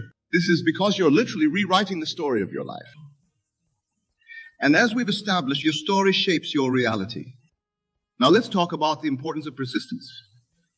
Being confident that you will get everything in life requires unwavering persistence in your assumption. This doesn't mean you never have doubts or moments of weakness. It means that despite these moments, you always return to your assumption Think of it like learning to ride a bicycle. At first, you may wobble and fall, but you get back up and try again. Eventually, maintaining balance becomes second nature. The same is true with your assumptions. At first, it may feel unnatural to assume a state that's different from your current reality. But with practice, it becomes easier and more natural. Remember, the law is always working. It doesn't turn on and off based on your moods or temporary lapses in faith. As long as you return to your assumption and persist in it, the law will bring it to pass. This brings us to another crucial point: the importance of living in the present moment. While it's necessary to imagine and feel your desired future, it's equally important to be fully present in your current reality. Why? Because the present moment is where your power lies. It's the point of creation, the only place where you can make choices and take action. Living in the present doesn't mean ignoring your goals or desires. It means being fully engaged with your life as it is now, while simultaneously holding the consciousness of your desire fulfilled. This balance allows you to appreciate and make the most of your current circumstances while confidently moving towards your desired reality. As we near the end of our time together, I want to emphasize a fundamental truth. The confidence that you will get everything in life comes from knowing who you really are. You are not a limited, mortal being subject to the whims of an external world. You are a divine, infinite being, creating your reality through your consciousness. When you truly grasp this truth, when you fully embody it, confidence becomes your natural state. You no longer need to strive or struggle to achieve your desires. You simply assume the state of the wish fulfilled, knowing that it must manifest in your physical reality. My dear friends, as you leave here today, I urge you to begin living from this new understanding. Choose an aspect of your life where you desire change. Create a scene that implies this change has already occurred. Enter into that scene with all your senses. Feel the reality of it. Then carry that feeling with you throughout your day. Watch how your perception shifts. Notice how opportunities aligned with your desire begin to present themselves. Pay attention to the subtle changes in your relationships, your circumstances, your entire world. Remember, the outer world is constantly conforming to your inner assumptions. As you maintain the feeling of your wish fulfilled, your reality has no choice but to reflect this back to you. Be patient with yourself in this process. Like any new skill, it takes practice. There may be times when you slip back into old patterns of thought. When this happens, gently but firmly bring your attention back to your desired state. Persist. And above all, have faith. Faith not in some external power, but in the creative power of your own wonderful human imagination. Trust in the law that states whatever you assume and feel to be true must and will objectify itself in your world. Go forth now and live from the end. Act as though you already have everything you desire. Feel the joy, the fulfillment, the gratitude of having all that you want. And watch and wonder as your world transforms to match your inner state. Remember, you are the operant power in your world. You are the author of your life story. Write it beautifully, live it fully, and watch as your dreams unfold into your living reality. Thank you. And may your imagination be filled with the grandest visions of your ideal life. For as you imagine and feel it to be real, so it must become. In closing, my dear friends, I want to leave you with this final thought.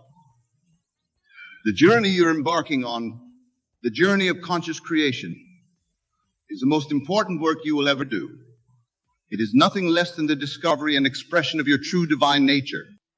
As you practice these principles, as you live from the state of the wish fulfilled, you're not just changing your external circumstances, you're evolving your consciousness. You're expanding your awareness of who you truly are, what you're capable of creating. This work requires courage. It requires faith. It requires persistence. But the rewards are beyond anything you can currently imagine. For when you master the art of conscious creation, when you fully embody the truth that you are the operant power in your world, you step into a life of true freedom, joy, and limitless possibility. So go forth with confidence, my friends. Know that you have within you everything you need to create the life of your dreams. Trust in the law, persist in your assumptions, and watch as miracles unfold in your life. Remember, the world is your mirror, faithfully reflecting back to you your innermost assumptions and beliefs. As you change your inner world, your outer world must change to match it. This is the promise and the power of the law. Be bold in your imagining. Dream big. Assume states that may seem impossible from your current standpoint, for nothing is impossible to the power that resides within you. And as you walk this path, as you begin to see the fruits of your imaginative work manifesting in your reality, share this knowledge with others. Help them to awaken to their own divine nature, to their own creative power. For as more and more individuals awaken to this truth, as more and more people begin to consciously create their reality, we move closer to a world of harmony, abundance, and joy for all. This, my friends, is the great work we are all called to do. This is the true purpose of our existence, to awaken to our divine nature and to create a world that reflects the highest and best within us. So go now with confidence, with faith, with persistence. Know that you will get everything in life, for you are the creator of your reality. The power is yours. Use it wisely, use it lovingly, and watch as miracles unfold in your life and in the world around you. Thank you, and may your journey be filled with wonder, joy, and the thrill of conscious creation, for you are the operant power. Ladies and gentlemen, I want you to know that the power to transform your mind and consequently your life lies within you. It has always been there, waiting to be awakened and harnessed. Let us begin by understanding what it means to be mentally strong. It is not merely the absence of weakness or the ability to endure hardship. No, mental strength is far more profound. It is the capacity to shape your reality through the power of your imagination and belief. It is the unwavering faith in the law that states, as a man thinketh in his heart, so is it. You see, my dear friends, the world you experience is nothing more than an outward projection of your inner state. Your thoughts, beliefs, and assumptions create the fabric of your reality. Therefore, to become mentally strong is to gain mastery over your inner world, to cultivate a mind that is aligned with your deepest desires and highest aspirations. Now you might be wondering, how do I achieve this mental strength? The answer, I assure you, is simpler than you might think. Yet it requires dedication and practice. The first step is to recognize the immense power of your imagination. Your imagination is not some frivolous faculty meant for idle daydreaming. It is the very workshop where you forge your destiny. Neville Goddard once said, man's imagination is God's redemptive power in man. This statement encapsulates a profound truth that your imagination is the key to transforming your life. When you learn to use your imagination deliberately and consistently, you tap into a power that can move mountains, part seas, and reshape your entire existence. But how does one use imagination effectively? The secret lies in what I call living in the end. This means that you must imagine and feel the reality of your desire as if it were already accomplished. You must step into the state of the wish fulfilled, embodying the thoughts, feelings, and beliefs of the person who has already achieved what you desire. Let me give you an example. Suppose you wish to become more confident and assertive. Instead of focusing on your current state of timidity or self-doubt, you would imagine yourself as the confident and assertive person you wish to be. You would feel the satisfaction, the peace, and the certainty that comes with being that person. You would walk, talk, and carry yourself as if you were already the embodiment of confidence and assertiveness. This practice of living in the end is not mere positive thinking or affirmation. It is a profound psychological and spiritual exercise that aligns your entire being with your desired state. As you persist in this practice, you will find that your outer world begins to conform to your inner vision. This is the law of assumption at work. What you assume to be true becomes true in your experience. Now, some of you might be thinking, but Neville, how can I imagine something that seems so far from my current reality? This is where mental strength truly comes into play. It requires discipline and persistence to hold on to your vision in the face of contrary evidence. It demands that you trust in the unseen reality of your imagination more than the apparent facts of your physical senses. Remember, my friends, that what you see in the world around you is nothing more than the outpicturing of past thoughts and beliefs. It is the harvest of seeds planted in the past. But at this very moment, you have the power to plant new seeds, to imagine a new reality to being. This is the essence of mental strength. The ability to hold steadfast to your vision, regardless of present circumstances. Let us delve deeper into this concept. The world you see is Maya, illusion. It is a shadow play, a reflection of your consciousness.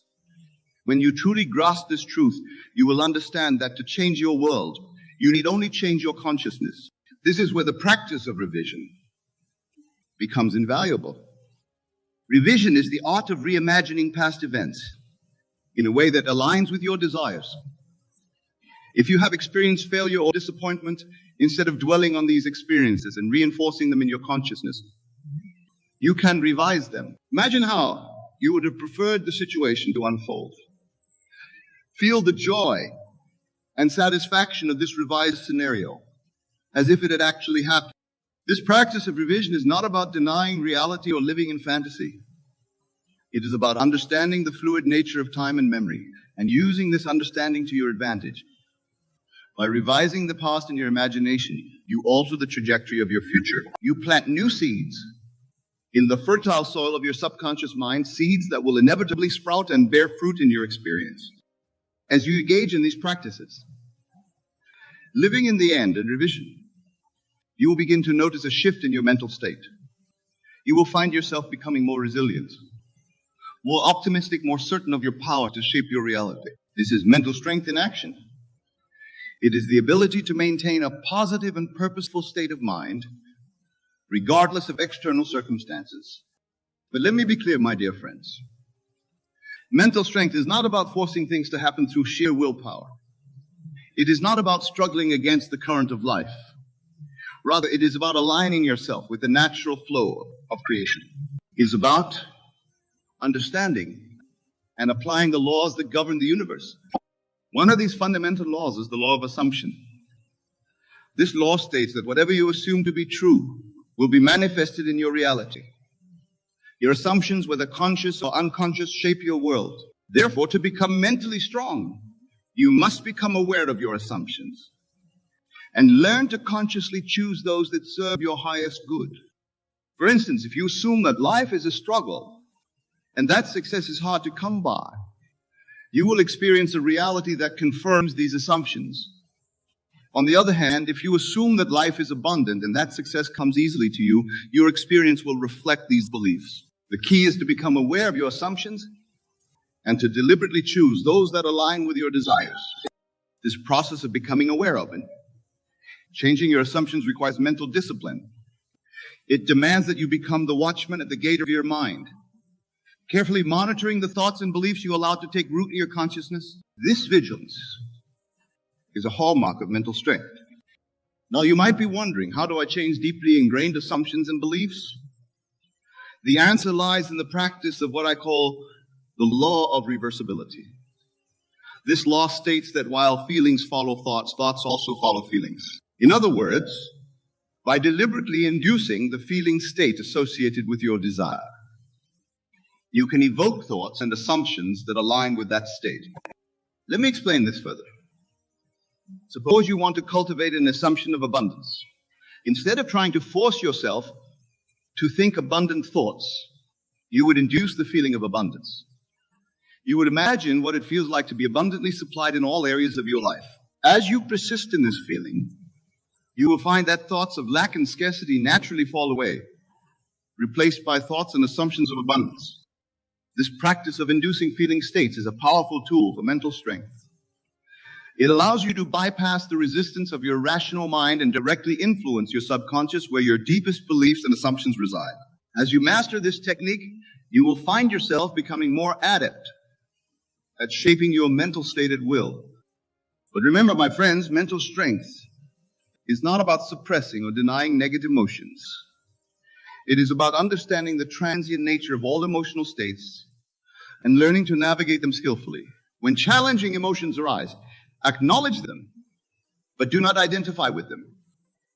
See them as passing clouds in the vast sky of your consciousness. This ability to observe your emotions without being consumed by them is a crucial aspect of mental strength.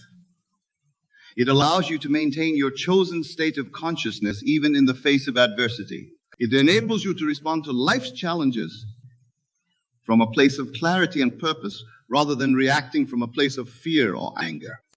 As you cultivate this observational stance, you will begin to notice the gap between stimulus and response. In this gap lies your power to choose your reaction. This is where true freedom resides. As you become more aware of this gap, you will find yourself becoming less reactive and more responsive to life's events. Now, let us discuss another vital aspect of mental strength, the power of your self-talk. The conversations you have with yourself shape your reality in profound ways. Therefore, to become mentally strong, you must become acutely aware of your inner dialogue and learn to direct it consciously. Many people unconsciously engage in negative self-talk, constantly criticizing themselves and reinforcing limiting beliefs. This negative self-talk is like a poison that corrupts your mental and emotional state. To counteract this, you must learn to speak to yourself with kindness and encouragement. But it's not enough to simply replace negative self-talk with positive affirmations. You must go deeper. You must speak to yourself from the perspective of your ideal self, the version of you that has already achieved what you desire. This is not about deceiving yourself, but about aligning your inner dialogue with your highest vision for yourself. For instance, instead of saying, "I hope I can become more confident," you would say, "I am confident and self-assured in all situations." Instead of saying, "I'll try to be more successful," you would say, "I am successful in all my endeavors." This shift in language might seem subtle, but its effects are profound. It aligns your conscious mind with your subconscious, creating a powerful synergy that propels you towards your goals. Remember, my dear friends, the words you speak to yourself are like seeds planted in the fertile soil of your subconscious mind. Choose these words carefully, for they will grow and bear fruit in your experience. This conscious use of language is a hallmark of mental strength. Now let us delve into another crucial aspect of mental strength, the power of focus. Your ability to direct and sustain your attention is a key determinant of your mental state and, consequently, your life experience. In a world filled with distractions, the capacity to focus your mind is more valuable than ever. But what should you focus on? The answer is simple yet profound. Focus on what you want, not on what you don't want. This might seem obvious, but many people spend their mental energy dwelling on their problems, fears, and limitations. They focus on what's wrong in their lives rather than on what they wish to create. Remember, my friends, energy flows where attention goes. Whatever you consistently focus on will expand in your experience. Therefore, to become mentally strong, you must train your mind to dwell on your desired outcomes, on the life you wish to create, on the person you aspire to be.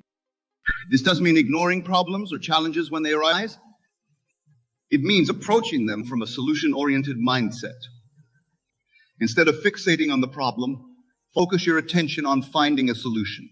Ask yourself empowering questions like, how can I turn this situation to my advantage? Or what opportunity for growth does this challenge present? As you cultivate this habit of focused attention, you will find your mental strength growing. You will become less reactive to external circumstances and more proactive in shaping your reality. You will develop a sense of inner calm and certainty that allows you to navigate life's ups and downs with grace and poise. Now, let us discuss another vital aspect of mental strength, the power of persistence. The ability to persist in your chosen course of action despite obstacles and setbacks is a hallmark of a strong mind. It is easy to maintain a positive mental state when things are going well. The true test of mental strength comes when you face adversity. Persistence doesn't mean stubbornly pushing against immovable obstacles. It means maintaining your faith in your vision even when the external evidence seems to contradict it.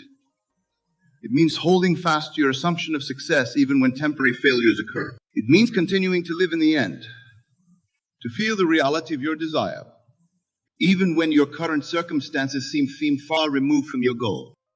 Remember, my dear friends, that manifestation is not always instantaneous.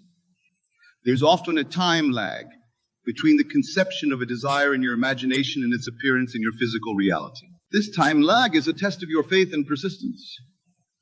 Those who can maintain their chosen state of consciousness, regardless of external circumstances, are the ones who ultimately succeed in bringing their desires into manifestation. Think of it this way. When you plant a seed in the ground, you don't dig it up every day to check its progress. You trust in the natural process of growth. You continue to water and nurture the soil, knowing that in due time the seed will sprout and grow into a plant. The same principle applies to the seeds of your desires, planted in the fertile soil of your subconscious mind. Your job is to continue nurturing these seeds through your imagination and feeling.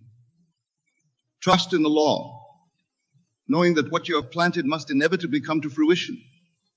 This unwavering faith, this persistent holding to your vision, is a powerful demonstration of mental strength. Now, let us explore another crucial aspect of mental strength: the power of detachment. This might seem paradoxical at first. How can detachment contribute to mental strength? Isn't it important to be passionate and committed to our goals? The truth is, detachment is not about lack of desire or commitment. It's about releasing the anxiety and desperation that often accompany intense wanting. When you are overly attached to a specific outcome, you create resistance. You become tense and fearful, constantly worrying about whether or not your desire will manifest. True mental strength comes from a place of calm certainty. It's the ability to desire something deeply, to work towards it consistently, while simultaneously trusting in the perfect unfolding of events. It's knowing that whether or not a particular desire manifests, you are whole and complete as you are. This state of detachment allows you to remain centered and balanced, regardless of external circumstances. It enables you to enjoy the journey rather than fixating solely on the destination. It frees you from the emotional roller coaster of elation and despair that comes with attachment to outcomes. To cultivate this detachment, practice surrendering your desires to your higher self, to the divine within you. After you have done your part, living in the end, feeling the reality of your desire, trust that the infinite intelligence of the universe will bring about the best possible outcome in the best possible way, at the best possible time. This surrender is not passive resignation. It is active trust. It is the recognition that while you have the power to shape your reality through your imagination and assumption, the exact manner and timing of manifestation is not always under your conscious control. This balance of active creation and surrender is a hallmark of true mental strength. Now, my dear friends, let us discuss another vital aspect of mental strength: the power of self-discipline. Self-discipline is the ability to control your thoughts, emotions, and actions in service of your higher goals. It is the bridge between your intentions and your results. Many people mistakenly believe that self-discipline is about forcing yourself to do things you don't want to do. But true self-discipline comes from a deep alignment with your highest vision for yourself. When you are clear about what you truly want, when you can feel the reality of your desire, self-discipline becomes natural and effortless. For instance, if you truly embody the state of being a successful and productive person, you will naturally engage in behaviors that support this state. You won't need to force yourself to work hard or to manage your time effectively. These behaviors will flow naturally from your assumed state of being. This is why the practice of living in the end is so powerful. By consistently assuming the state of your wish fulfilled, you naturally align your thoughts, emotions, and actions with that state. This alignment is the essence of self-discipline. However, this doesn't mean that you won't face challenges or moments of weakness. Mental strength is not about never experiencing doubt or fear. It's about how you respond to these experiences when they arise. It's about your ability to return to your chosen state of consciousness, even after temporary lapses. This is where the practice of revision becomes invaluable. If you find yourself slipping into old patterns of thought or behavior, don't berate yourself. Instead, revise the experience of your imagination. See yourself responding in a way that aligns with your highest vision for yourself. Feel the satisfaction and pride of having demonstrated self-discipline and mental strength. As you persist in this practice, you will find your capacity for self-discipline growing. You will become more consistent in your thoughts, emotions, and actions. This consistency is a powerful manifestation of mental strength. Now let us explore another crucial aspect of mental strength: the power of gratitude. Gratitude is not merely a polite social convention. It is a powerful state of consciousness that can transform your entire life experience. When you cultivate an attitude of gratitude, you align yourself with the abundance of the universe. You shift your focus from what you lack to what you already have.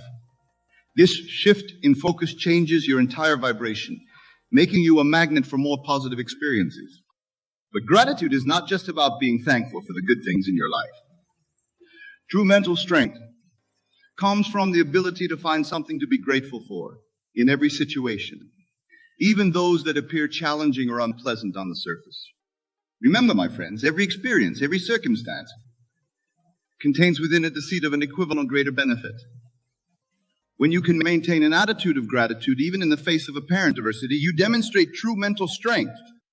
Moreover, gratitude is a powerful antidote to fear and anxiety. When you focus on what you're grateful for, you cannot simultaneously focus on what you fear. This is why the practice of gratitude is so effective in building mental resilience. I encourage you to make gratitude a daily practice. Each day, take time to reflect on the things you're grateful for.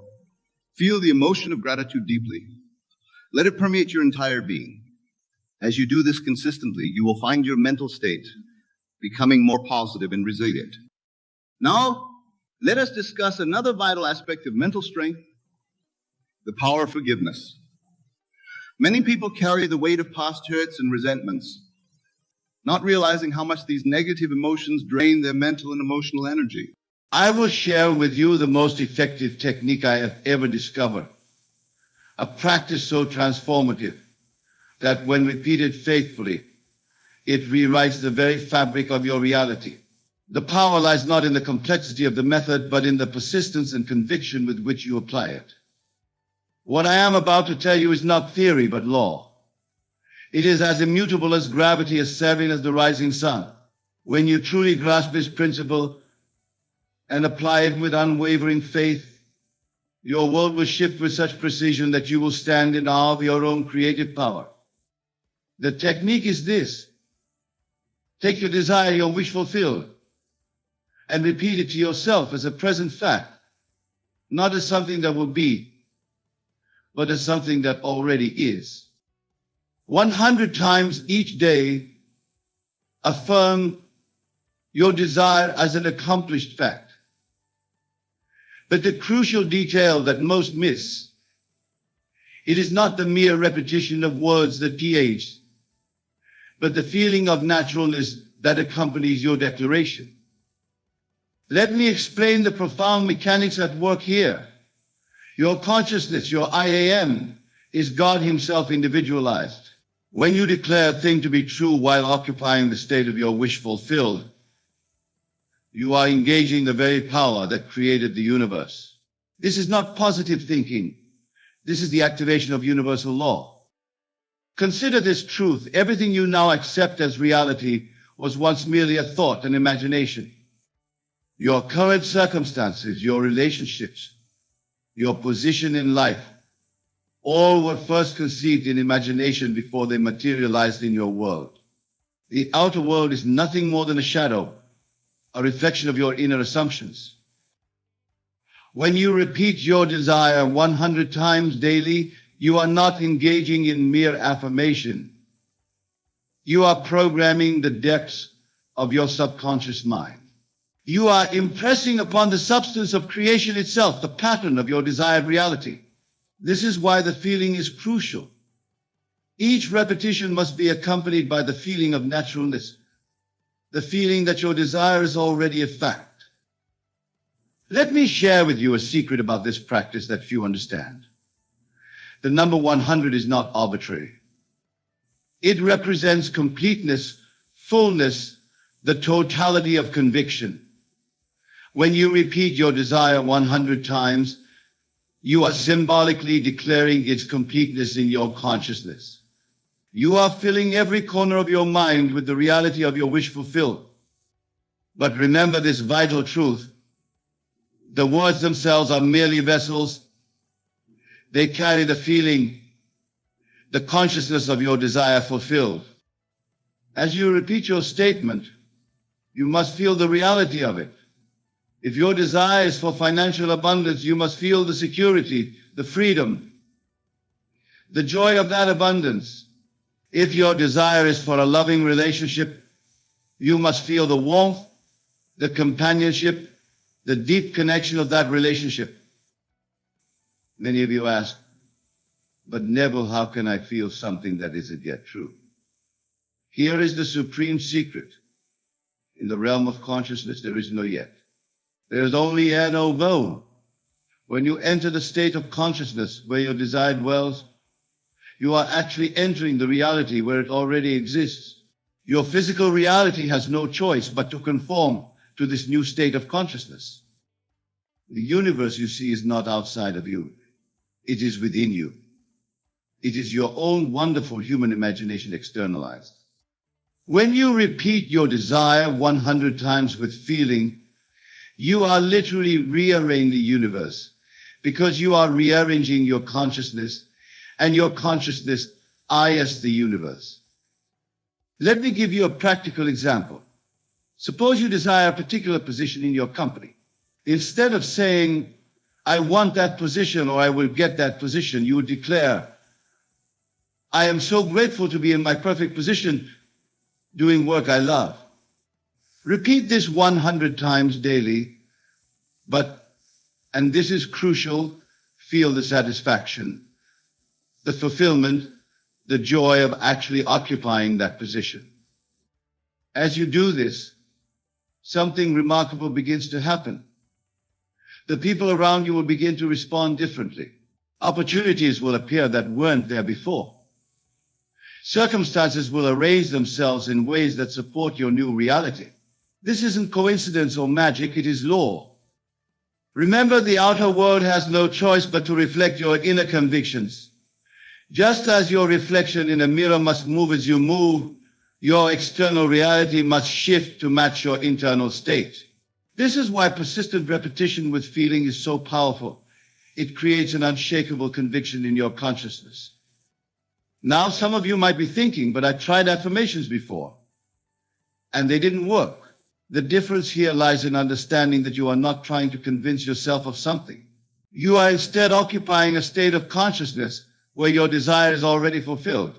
The repetition is not to convince, but to saturate your consciousness with the reality of your wish fulfilled.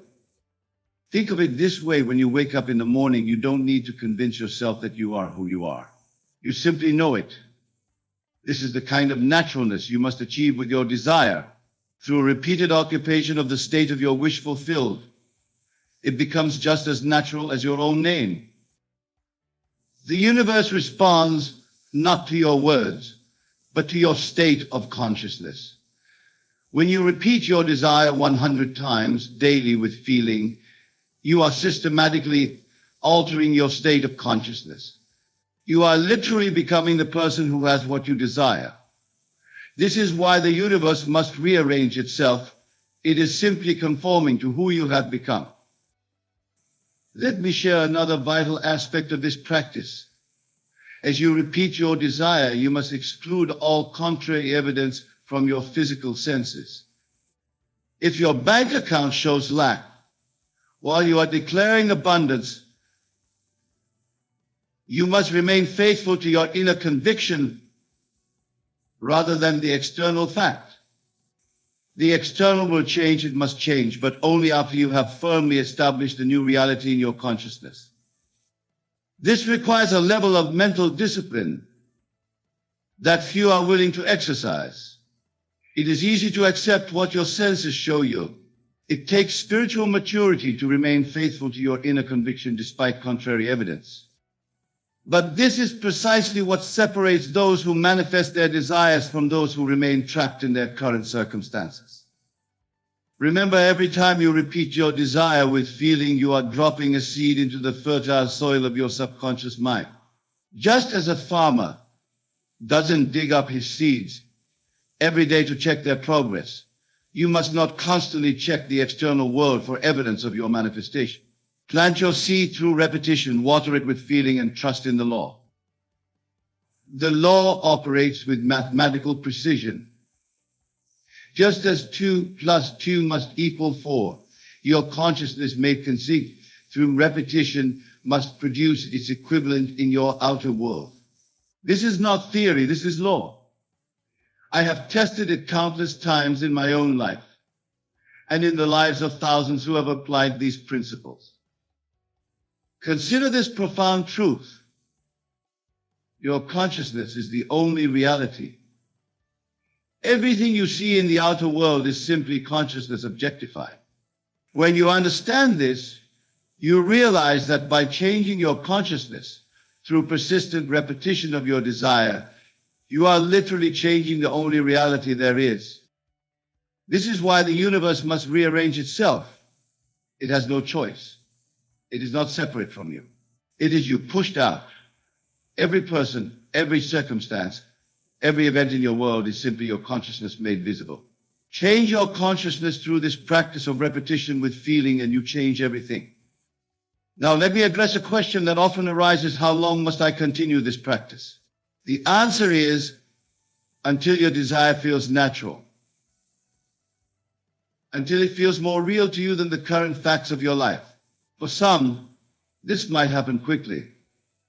For others, it might take longer. The time required depends on your ability to remain faithful to your inner conviction. Remember, time is a human construct. In the realm of consciousness, where all creation takes place, there is no time.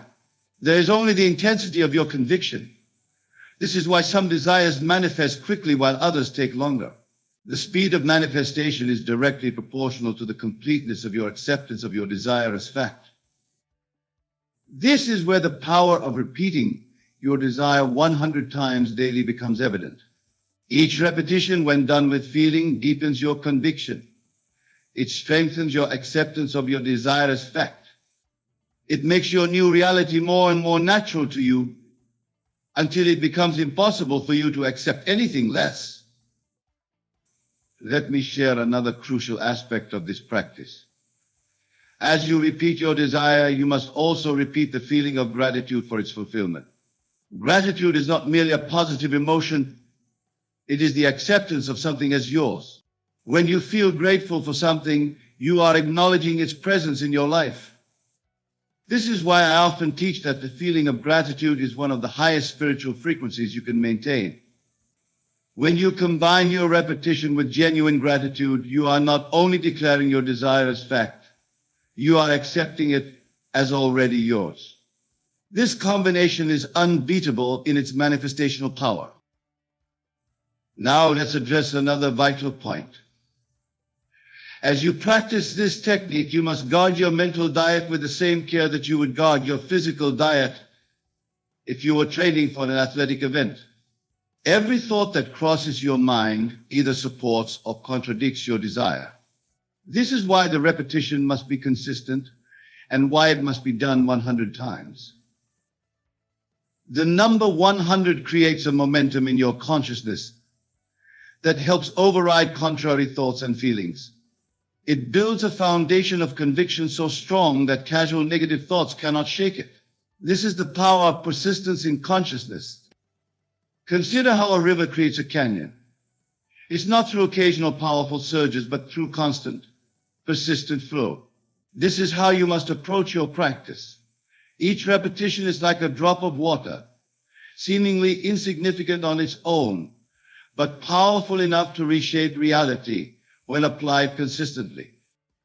Your consciousness is like a garden, and your thoughts are the seeds you plant in it. When you repeat your desire 100 times daily with feeling, you are planting and nurturing the seeds of your future reality.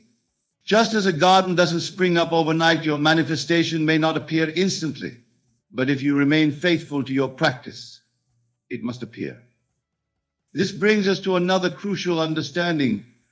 The law works with perfect precision, but it works according to its own timing. Your role is not to determine when or how your desire will manifest. Your role is simply to persist in the consciousness of your wish fulfilled through faithful repetition. Many fail in their manifestations because they try to dictate the how and when of their desires' fulfillment. This is a mistake. The how and when belong to the law. Your task is simply to persist in your new state of consciousness through regular, feeling-based repetition of your desire. Remember, the universe knows far more than your conscious mind about how to bring about your desire. It has access to infinite possibilities, infinite channels through which your good can come to you. By trying to dictate the how and when, you actually limit the channels through which your desire can manifest. This is why I emphasize feeling over forcing. When you repeat your desire 100 times daily with genuine feeling, you are allowing the infinite intelligence of the universe to arrange the perfect circumstances for your manifestation. You are surrendering the how and when while maintaining absolute faith in the what. Let me share something profound about this practice that few understand. When you repeat your desire with feeling, you are actually experiencing your future in the present moment. You are collapsing time. You are bringing the future into the now. This is why the universe must rearrange itself. You are creating a new pattern in the space-time itself. If you think about this, every moment of your life, you are in a particular state of consciousness. This state is made up of your beliefs, assumptions, and feelings about yourself and your world. When you deliberately enter and maintain a new state through conscious repetition of your desire, you are literally stepping into a new dimension of experience. This is not metaphorical, it is literal. Your consciousness is the substance of reality itself. When you change your consciousness through persistent repetition with feeling, you are literally rearranging the substance from which all things are made. This is why results must follow. It is law. Now, let me address something that often confuses people about this practice. Some believe that merely repeating words 100 times will bring about their desire. This is not the case. The words are simply tools to help you maintain the feeling of your wish fulfilled. It is the feeling that creates the reality. If you think of it this way, when you are in love, you don't need to convince yourself that you're in love. You simply feel it. This is the kind of naturalness you must achieve with your desire. The repetition is designed to help you maintain this feeling consistently until it becomes your dominant state of consciousness. This is why I emphasize that each repetition must be accompanied by feeling. Without feeling, words are empty shells. But when you combine repetition with genuine feeling, you are engaging the creative power of the universe itself. You are literally speaking your new reality into existence. Consider the biblical phrase, "In the beginning was the Word." This refers not to mere verbal expression, but to the creative power of consciousness itself. When you repeat your desire 100 times with feeling, you are engaging this same creative power. You are speaking your world into existence. This brings us to another crucial point, the importance of persistence.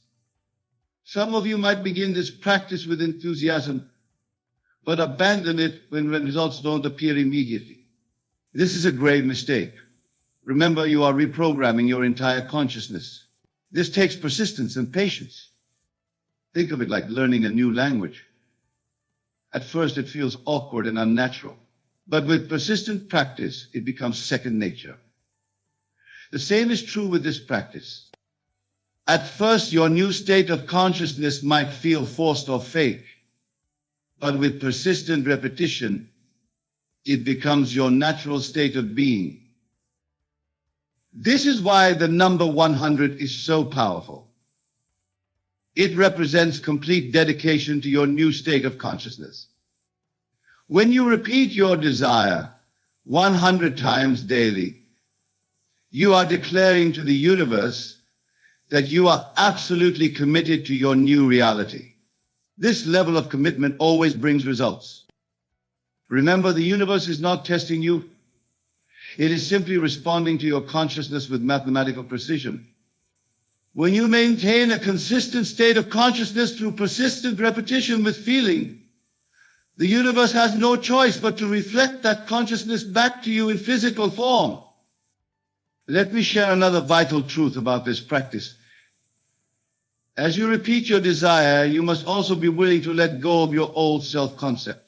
You cannot hold on to who you were and simultaneously become who you desire to be. This is why the repetition must be accompanied by a willingness to change. Many of you hold on to your old stories, your old limitations, while trying to create something new. This is like trying to fill a cup that's already full. You must be willing to empty your cup, to let go of your old self-concept, to make room for your new reality. This is where the power of 100 repetitions becomes especially significant. Each repetition is like a chisel, slowly but surely reshaping your self-concept. With persistence, your new self-concept becomes more real to you than your old limitations. Consider this: every great achievement in human history began with a change in consciousness. The Wright brothers had to believe in the possibility of human flight before they could manifest it. Edison had to maintain the consciousness of success through thousands of failed attempts before manifesting the light bulb. Your desire, whatever it may be, follows the same law. Through persistent repetition with feeling, you are creating the consciousness of your desire fulfilled. And just as surely as the Wright brothers and Edison succeeded, your desire must manifest when you maintain the proper state of consciousness. This brings us to another crucial understanding: the importance of maintaining your new state of consciousness even when your senses deny it. This is where most people fail. They allow current circumstances to pull them out of their desired state of consciousness. Remember, your senses show you the world as it was, not as it will be. They show you the effects of your past thoughts and feelings, not the reality you are creating through current practice. This is why you must persist in your new state, regardless of appearance. When you repeat your desire 100 times daily with feeling, you are creating a new cause. The effect must follow, it is law.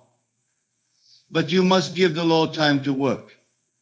You must maintain your faith in the unseen reality you are creating through your consciousness. Think of it like planting a garden. You don't plant seeds one day and dig them up the next to see if they're growing. You trust in the law of growth. You know that if you've planted the seeds and provided the proper conditions, growth must occur. The same is true with your desire. Each repetition of your desire with feeling is like watering and nurturing your seed. You don't need to know how it will grow. You don't need to figure out the process. Your only task is to maintain the proper mental and emotional state through persistent repetition. This brings us to another vital truth: the importance of living from your desire rather than for it. When you repeat your desire 100 times daily with feeling, you are not trying to get something. You are acknowledging what is already yours in consciousness.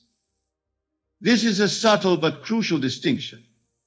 Most people practice manifestation techniques from a state of wanting or needing. This actually pushes their desire away, because want and needing can imply lack. When you live from your desire, when you repeat it as an accomplished fact, you are creating from a state of fulfillment. Consider this: when you have something, you don't spend time wanting it or figuring out how to get it. You simply enjoy having it. This is the state of consciousness you must achieve through your repetition practice. You must repeat your desire from a state of having, not wanting. This is why feeling is so crucial to this practice. When you combine repetition with the feeling of fulfillment, you are creating a new pattern in the universal substance. The feeling makes it real in consciousness, and what is real in consciousness must become real in experience. Let me tell you something profound about this practice that few truly understand. When you repeat your desire 100 times daily, you are actually engaged in a sacred ritual. You are performing what the ancients called true prayer. Prayer is not begging or pleading, it is the feeling of the wish fulfilled. Each repetition, when done with feeling, is like a drop of water filling the cup of your consciousness. When the cup is full, when your consciousness is saturated with the feeling of your wish fulfilled, manifestation must follow. This is not magic, this is law. Consider how a mother feels about her child. She doesn't need to convince herself of her love. She doesn't need to repeat affirmations about being a mother. She simply is a mother. And this state of consciousness creates her experience of motherhood. This is the kind of naturalness you must achieve with your desire. Through 100 daily repetitions with feeling, you are becoming the person who already has what you desire. You are not trying to get something. You are acknowledging what is already yours in the reality of consciousness. Remember this vital truth. The external world has no power to prevent your desire from manifesting when you maintain the proper state of consciousness. Your circumstances, no matter how challenging they may appear, are simply shadows of past thinking. They have no power except that which you give them through your attention.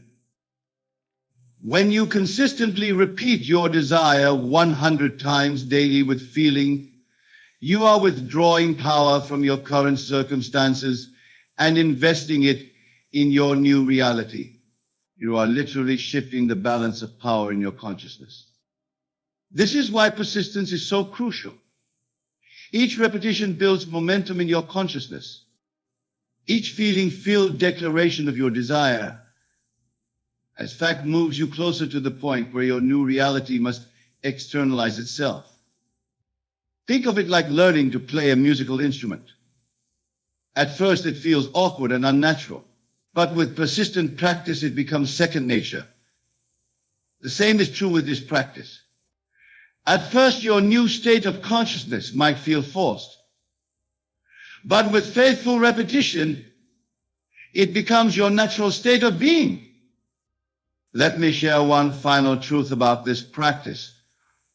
The power lies not in the words themselves, but in the state of consciousness they help you achieve and maintain. The words are like a ladder helping you reach a higher level of consciousness. Once you reach that level, you must live there. This is why I say to repeat your desire 100 times daily. This repetition helps you maintain your new state of consciousness until it becomes your natural state of being. And when this happens, when your desired state becomes your natural state, the universe has no choice but to conform to your consciousness. Remember, you are not trying to convince the universe to give you something. You are declaring what is already yours in consciousness. Through persistent repetition with feeling, you are making your desire so real in consciousness that it must manifest in experience. This is the law of consciousness, and it never fails. What you accept as true in consciousness must manifest in your world. This is why the universe rearranges itself to accommodate your picture of reality, because your consciousness is reality. Practice this technique faithfully. Repeat your desire 100 times daily with genuine feeling. Live from the state of your wish fulfilled. Do this and watch as the universe rearranges itself to match your new state of consciousness. For this is the law, and the law never fails. Your consciousness is the one and only reality. Everything you perceive, everything you experience is a projection of your own inner state.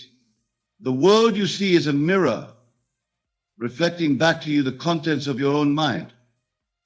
Now you might ask, if this is true, why haven't I seen my desires manifest already? The answer, my dear friends, lies in your understanding of time and your ability to live in the end. You see, most people live their lives believing that what they want is in the future, always just out of reach.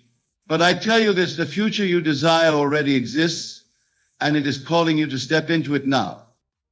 When I say a manifestation is coming to you quickly, I do not speak of some distant event that you must wait for. No, the quickness I speak of is the speed at which you can shift your consciousness to align with your desire. In the realm of imagination, there is no time. The moment you fully accept and feel the reality of your desire, it is done. Let me share with you a principle that, once understood, will revolutionize your approach to manifestation. It is this: what you feel, you attract. What you imagine and accept as true must become your reality. This is not mere positive thinking or wishful daydreaming. This is the fundamental law of consciousness. Imagine for a moment that you have a desire. Perhaps it's a new job, a loving relationship, improved health, or financial abundance. Whatever it may be, I want you to know that this desire did not originate from you. It came to you. It is God's way of telling you what is already yours. The mere fact that you can conceive of this desire is proof of its possibility, nay, its inevitability. But here's where most people falter. They acknowledge their desire, but then they look to their current circumstances and say, but how? How can this possibly happen given my current situation? In doing so, they push their desire away, relegating it to some uncertain future. I tell you now, with absolute certainty, that this approach is the very thing keeping your manifestation at bay. Your manifestation is not coming to you, you are going to it. And the way to do this is through the power of your wonderful human imagination. You must learn to live in the end. What do I mean by this? It means that you must assume the feeling of your wish fulfilled. If you want financial abundance, you must feel wealthy now. If you seek a loving relationship, you must feel love now. If you desire perfect health, you must feel the vitality and wellness coursing through your body now. This is not pretending or self-deception. This is understanding the true nature of reality. Your outer world is a reflection of your inner state. By changing your inner state, by living in the end, you set in motion the forces that will reshape your outer world to match your inner vision. Now, some of you might be thinking, but Neville, I've tried this. I've imagined what I want, but nothing has changed. To you, I say this: persistence is key. You must not only imagine your desire, you must live from that state consistently. Your new assumption, your new concept of self must become so natural to you that you no longer have to consciously think about it. Let me give you an example. Suppose you desire financial abundance, but your current reality shows a bank account nearing zero. The world would tell you to worry, to stress, to frantically search for ways to make money. But I tell you, this is the surest way to perpetuate your current state. Instead, you must boldly claim your desire is already fulfilled. When you look at your bank statement, see the numbers you wish to see. When you walk down the street, carry yourself as a person of wealth would. When you go to sleep at night, feel the satisfaction and security of financial abundance. You might ask, but isn't this delusion? Isn't this denying T? And to that I say, what you call reality is just a shadow, a reflection of past assumptions. Your true reality is what you decree it to be. The outer world has no choice but to rearrange itself to match your inner conviction. Remember, my dear friends, the biblical phrase, Be ye transformed by the renewing of your mind. This is not mere poetic language. It is a practical instruction for living. By renewing your mind, by changing your concept of self, you literally transform your world. Now let's delve deeper into the mechanics of this transformation. Your subconscious mind is the builder of your body and your world. It works day and night to make your assumptions a reality. It doesn't argue, it doesn't question. It simply accepts what you feed it as truth and goes about making it so. This is why it's crucial to guard the thoughts you allow to take root in your mind. Every time you say I am, you're making a claim on your reality. I am broke, I am unlucky in love, I am always sick. These are not mere observations of your current state. They are powerful commands to your subconscious mind. So if a manifestation is coming to you quickly, it's because you're on the verge of fully embracing a new concept of self. You're close to living consistently from the state of your wish fulfilled. The universe, which is nothing but your own wonderful human imagination pushed out, is rearranging itself to accommodate your new self-concept. Let's take a moment to really understand what I mean by living in the end. It's not about affirming what you want. It's about assuming you already have it.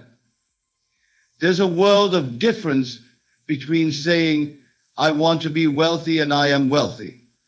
The first keeps wealth at a distance, always just out of reach. The second claims it as your current reality. When you live in the end, you no longer seek signs or worry about how your desire will manifest. You know it is done, and you live your life from that knowledge.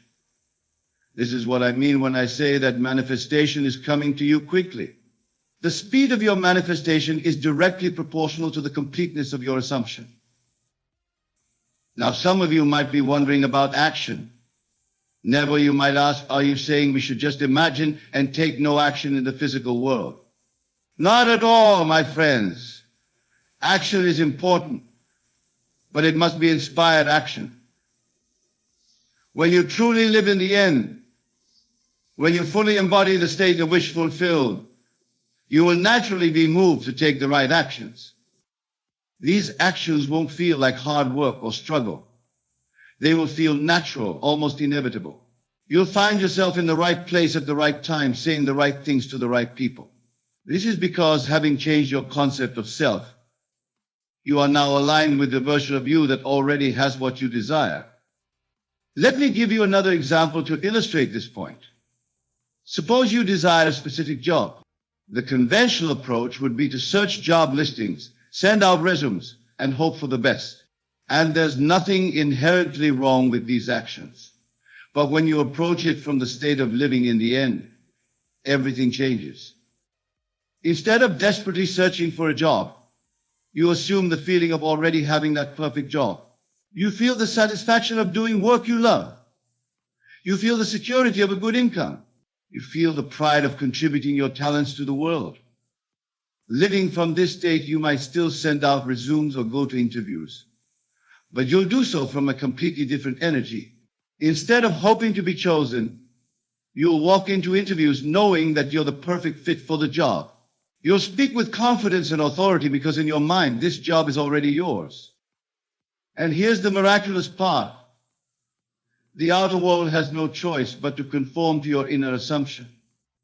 You might find that the perfect job opportunity seemingly falls into your lap, or a chance encounter leads to an introduction to the right person. Or perhaps the skills you need for your dream job suddenly become easy for you to come. This, my friends, is the art of allowing your manifestation to come to you quickly. It's not about forcing or struggling. It's about aligning your inner state with your desire and then allowing the outer world to catch up. Now, I want to address a common concern that many people have when they first encounter these teachings. They worry that if they assume their desire is already fulfilled, they'll become complacent and stop taking necessary actions in the physical world. Nothing could be further from the truth. When you truly live in the end, when you fully embody the state of your wish fulfilled, You become more active, not less. But your actions come from a place of inspiration and joy, not desperation and fear. Think about it. If you knew with absolute certainty that you were wealthy, would you sit around doing nothing? Of course not. You would engage with the world in new ways. You might start businesses, make investments, or contribute to causes you care about. Your actions would flow naturally from your new state of being. The same is true for any desire. If you knew you were in perfect health, you would naturally take actions to maintain that health. If you knew you were in a loving relationship, you would naturally act in loving ways. The actions are a result of the state, not the cause of it. This brings us to another crucial point in understanding why your manifestation is coming to you quickly. It's because you're starting to grasp the true order of creation. In the world of Caesar, we're taught that seeing is believing. But in the realm of imagination, the true reality, believing, is seeing. You don't manifest what you want. You manifest what you are. This is why affirmations or visualizations alone often fail to produce results. They're treating the imaginal act as a means to an end, rather than the end itself. When you truly understand this, your whole approach to manifestation shifts. Instead of asking, how can I get what I want? You start asking, who do I need to be to naturally have what I want? This shift in focus is what speeds up your manifestations. Let's explore this further with another example. Suppose you desire a loving, committed relationship. The conventional approach might involve going on countless dates, trying to impress potential partners, or even changing yourself to be more attractive to others. But from the perspective of living in the end, you would instead focus on embodying the state of someone already in a loving, committed relationship. How would such a person feel? How would they carry themselves? How would they interact with the world? You might find yourself feeling more loving and open in general, not just towards potential romantic partners, but towards everyone you meet. You might start taking better care of yourself, not to impress others, but because that's what someone in a loving relationship would naturally do. You would feel cherished, supported, and loved even before your specific person appears in your physical reality. And here's the beautiful part: by embodying this state, you become magnetic to your desire. The right person is drawn to you effortlessly because you're vibrating at the frequency of love and commitment. This is what I mean when I say your manifestation is coming to you quickly. It's not about waiting for something external to change. It's about changing your internal state so completely that the external has no choice but to follow suit. Now I want to address another common stumbling block that often slows down manifestations. It's the tendency to constantly check and see if your desire has manifested yet. This checking comes from a place of lack and doubt, and it pushes your desire further away. Remember, what you focus on expands. If you're constantly looking for evidence of your manifestation, you're actually focusing on its absence. This sends a powerful message to your subconscious mind that you don't really believe you have what you desire. Instead, cultivate a state of knowing. Just as you don't constantly check to see if gravity is still working, you shouldn't need to check if your manifestation is coming. Know that it is done and live your life from that knowing. This state of knowing, of unwavering faith, is what truly speeds up your manifestations. It's not about making something happen. It's about aligning with what is already done in the realm of imagination. Let's delve even deeper into this concept. Every desire you have, everything you want to be, do, or have, already exists in what I call the fourth dimensional realm. This is the realm of imagination, the realm of consciousness. It's a realm where time and space, as we know them, don't exist. In this fourth dimensional realm, everything happens now. There's no waiting, no process, no delay between the imaginal act and its fulfillment. When you imagine something in this realm, It is instantly real. The reason it seems to take time to manifest in your three-dimensional reality is because of the habit of consciousness. Your physical senses and your habitual thought patterns keep pulling you back to your old concept of self, your old assumptions about reality. This is why persistence is so crucial. You must persist in your new assumption, your new self-concept, until it feels more real to you than the evidence of your physical senses. This is what it means to live by faith and not by sight. Now you might be thinking, but Neville, this sounds difficult. How can I maintain this new state consistently? And to that, I say it's not about forcing yourself to maintain a state. It's about choosing again and again, moment by moment, to return to the state of your wish fulfilled. Every time you catch yourself slipping back into old patterns of thought or behavior, simply notice it without judgment and choose again. Choose to return to the feeling of your wish fulfilled. Choose to embody the version of you that already has what you desire. This practice becomes easier over time. It's like building a muscle. The more you exercise your ability to choose your state of consciousness, the stronger that ability becomes. Soon, living from the state of your wish fulfilled becomes your new normal. And this, my dear friends, is why your manifestation is coming to you quickly. Because you're starting to grasp this truth. You're beginning to understand that your outer world is nothing but a shadow of your inner state. You're learning to live from the end, to embody the state of your wish fulfilled. Let me share with you a powerful technique to speed up this process even further. It's called revision, and it's one of the most potent tools in your manifestation toolkit. Revision is the art of reimagining past events in a way that aligns with your desired reality. You see, your subconscious mind doesn't distinguish between what you vividly imagine and what you actually experience. By revising past events, you're literally rewriting your subconscious programming. For example, suppose you had an argument with someone important to you. Instead of replaying the argument in your mind, which only reinforces the negative experience, you would revise it. Imagine the conversation going differently. See yourself responding with love and understanding. Feel the warmth of a positive interaction.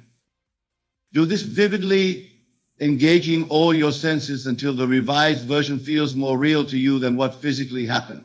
Your subconscious mind will accept this new version as reality, and it will influence your future interactions. This practice of revision is not about denying or suppressing negative experiences. It's about consciously choosing which experiences you want to imprint on your subconscious mind. It's about taking control of your inner world, knowing that as you do so, your outer world must follow suit. Now, let's talk about another crucial aspect of speeding up your manifestations: detachment. Many people make the mistake of becoming overly attached to their desires, constantly wondering when and how they will manifest. This attachment actually pushes the desire further away. True detachment comes from knowing that your desire is already yours in the fourth dimensional realm. When you know this, truly know it, you no longer feel the need to grasp or chase after your desire. You can relax, knowing it's already done. This state of relaxed detachment is incredibly powerful. It opens you up to receive your good in ways you might not have imagined. Often your desire will manifest in a way that's even better than what you initially imagined. Remember, the how is not your concern.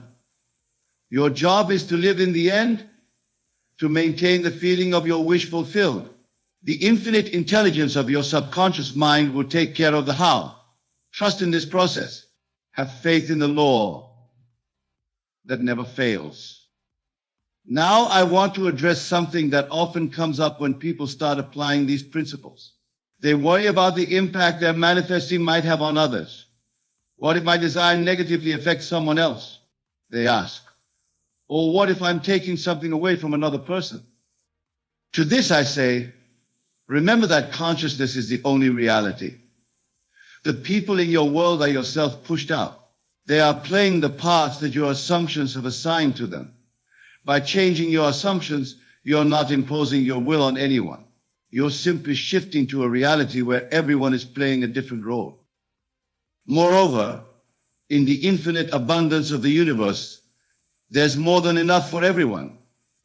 Your good doesn't come at the expense of another. When you raise your consciousness to embody a state of abundance and love, you uplift the entire world with you.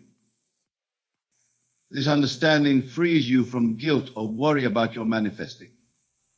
It allows you to claim your good boldly, knowing that as you do so, you're contributing to the upliftment of all. Your joy, your success, your love, these are gifts to the entire world. Now let's delve deeper into the concept of time as it relates to your manifestations. In your three-dimensional experience, time appears linear. There's a past, present, and future. But in the fourth dimensional realm of imagination, all time is now. This means that the version of you who already has what you desire exists now. The you who is living your dream life, who has achieved your goals, who is experiencing perfect health or abundant wealth. That you is not some future version of yourself. It exists now in this eternal moment. Your job then is to tune into that version of yourself, to align your consciousness with it so completely that it becomes your dominant state of being. This is what I mean when I say to live in the end. It's not about projecting yourself into some imagined future. It's about claiming a state that already exists now. When you do this, when you fully embody this state, time seems to collapse. What might have taken years in your old understanding can happen in an instant. This is why I say your manifestation is coming to you quickly, because in the realm where all creation takes place, the realm of consciousness, it's already done. Let me give you a practical way to apply this understanding. Tonight, as you lie in bed preparing for sleep, I want you to do this. Feel as though you are lying in the bed of your dream home. If wealth is your desire, feel the luxurious sheets against your skin. If it's a loving relationship you seek, feel the warmth of your beloved next to you. Engage all your senses in this imaginal act. Hear the sounds of your ideal environment. Smell the scents associated with your desire fulfilled. Let every detail of your wish for life surround you as you drift off to sleep. You see, the state akin to sleep is when your subconscious mind is most receptive. By falling asleep in the state of your wish fulfilled, you're imprinting that reality deeply into your subconscious. You're tuning yourself to the frequency of your desire. Do this night after night, and you'll find your daytime thoughts and actions naturally aligning with this new reality. You'll start to notice opportunities you might have missed before. You'll feel inspired to take actions that lead you closer to your desire. And most importantly, you'll carry the feeling of your wish fulfilled with you throughout your day. This feeling is crucial. It's not enough to simply visualize what you want. You must feel it. Feel the joy, the satisfaction, the gratitude of already having what you desire. This feeling is the secret that speeds up your manifestations. Remember, your subconscious mind doesn't understand words like want, wish, or have. It only understands the language of feeling. When you consistently feel as though you already have what you desire, your subconscious accepts it as reality and goes to work making it so in your outer world. Now I want to address something that often comes up as people start applying these principles. They wonder if I'm living in the end, feeling as though I already have what I desire. Won't that make me complacent? Won't it stop me from taking action towards my goals? This is a common misconception, but nothing could be further from the truth. When you truly embody the state of your wish fulfilled, you'll find yourself naturally inspired to take the right actions. These actions won't feel like hard work or struggle. They'll feel natural, even inevitable. You see, by living in the end, you're aligning yourself with a version of you who already has what you desire. And that version of you would naturally take certain actions, have certain habits, make certain choices. As you embody that state, those actions, habits, and choices will come to you effortlessly. Now let's talk about the importance of self-concept in speeding up your manifestations. Your self-concept is the sum total of all your beliefs about yourself.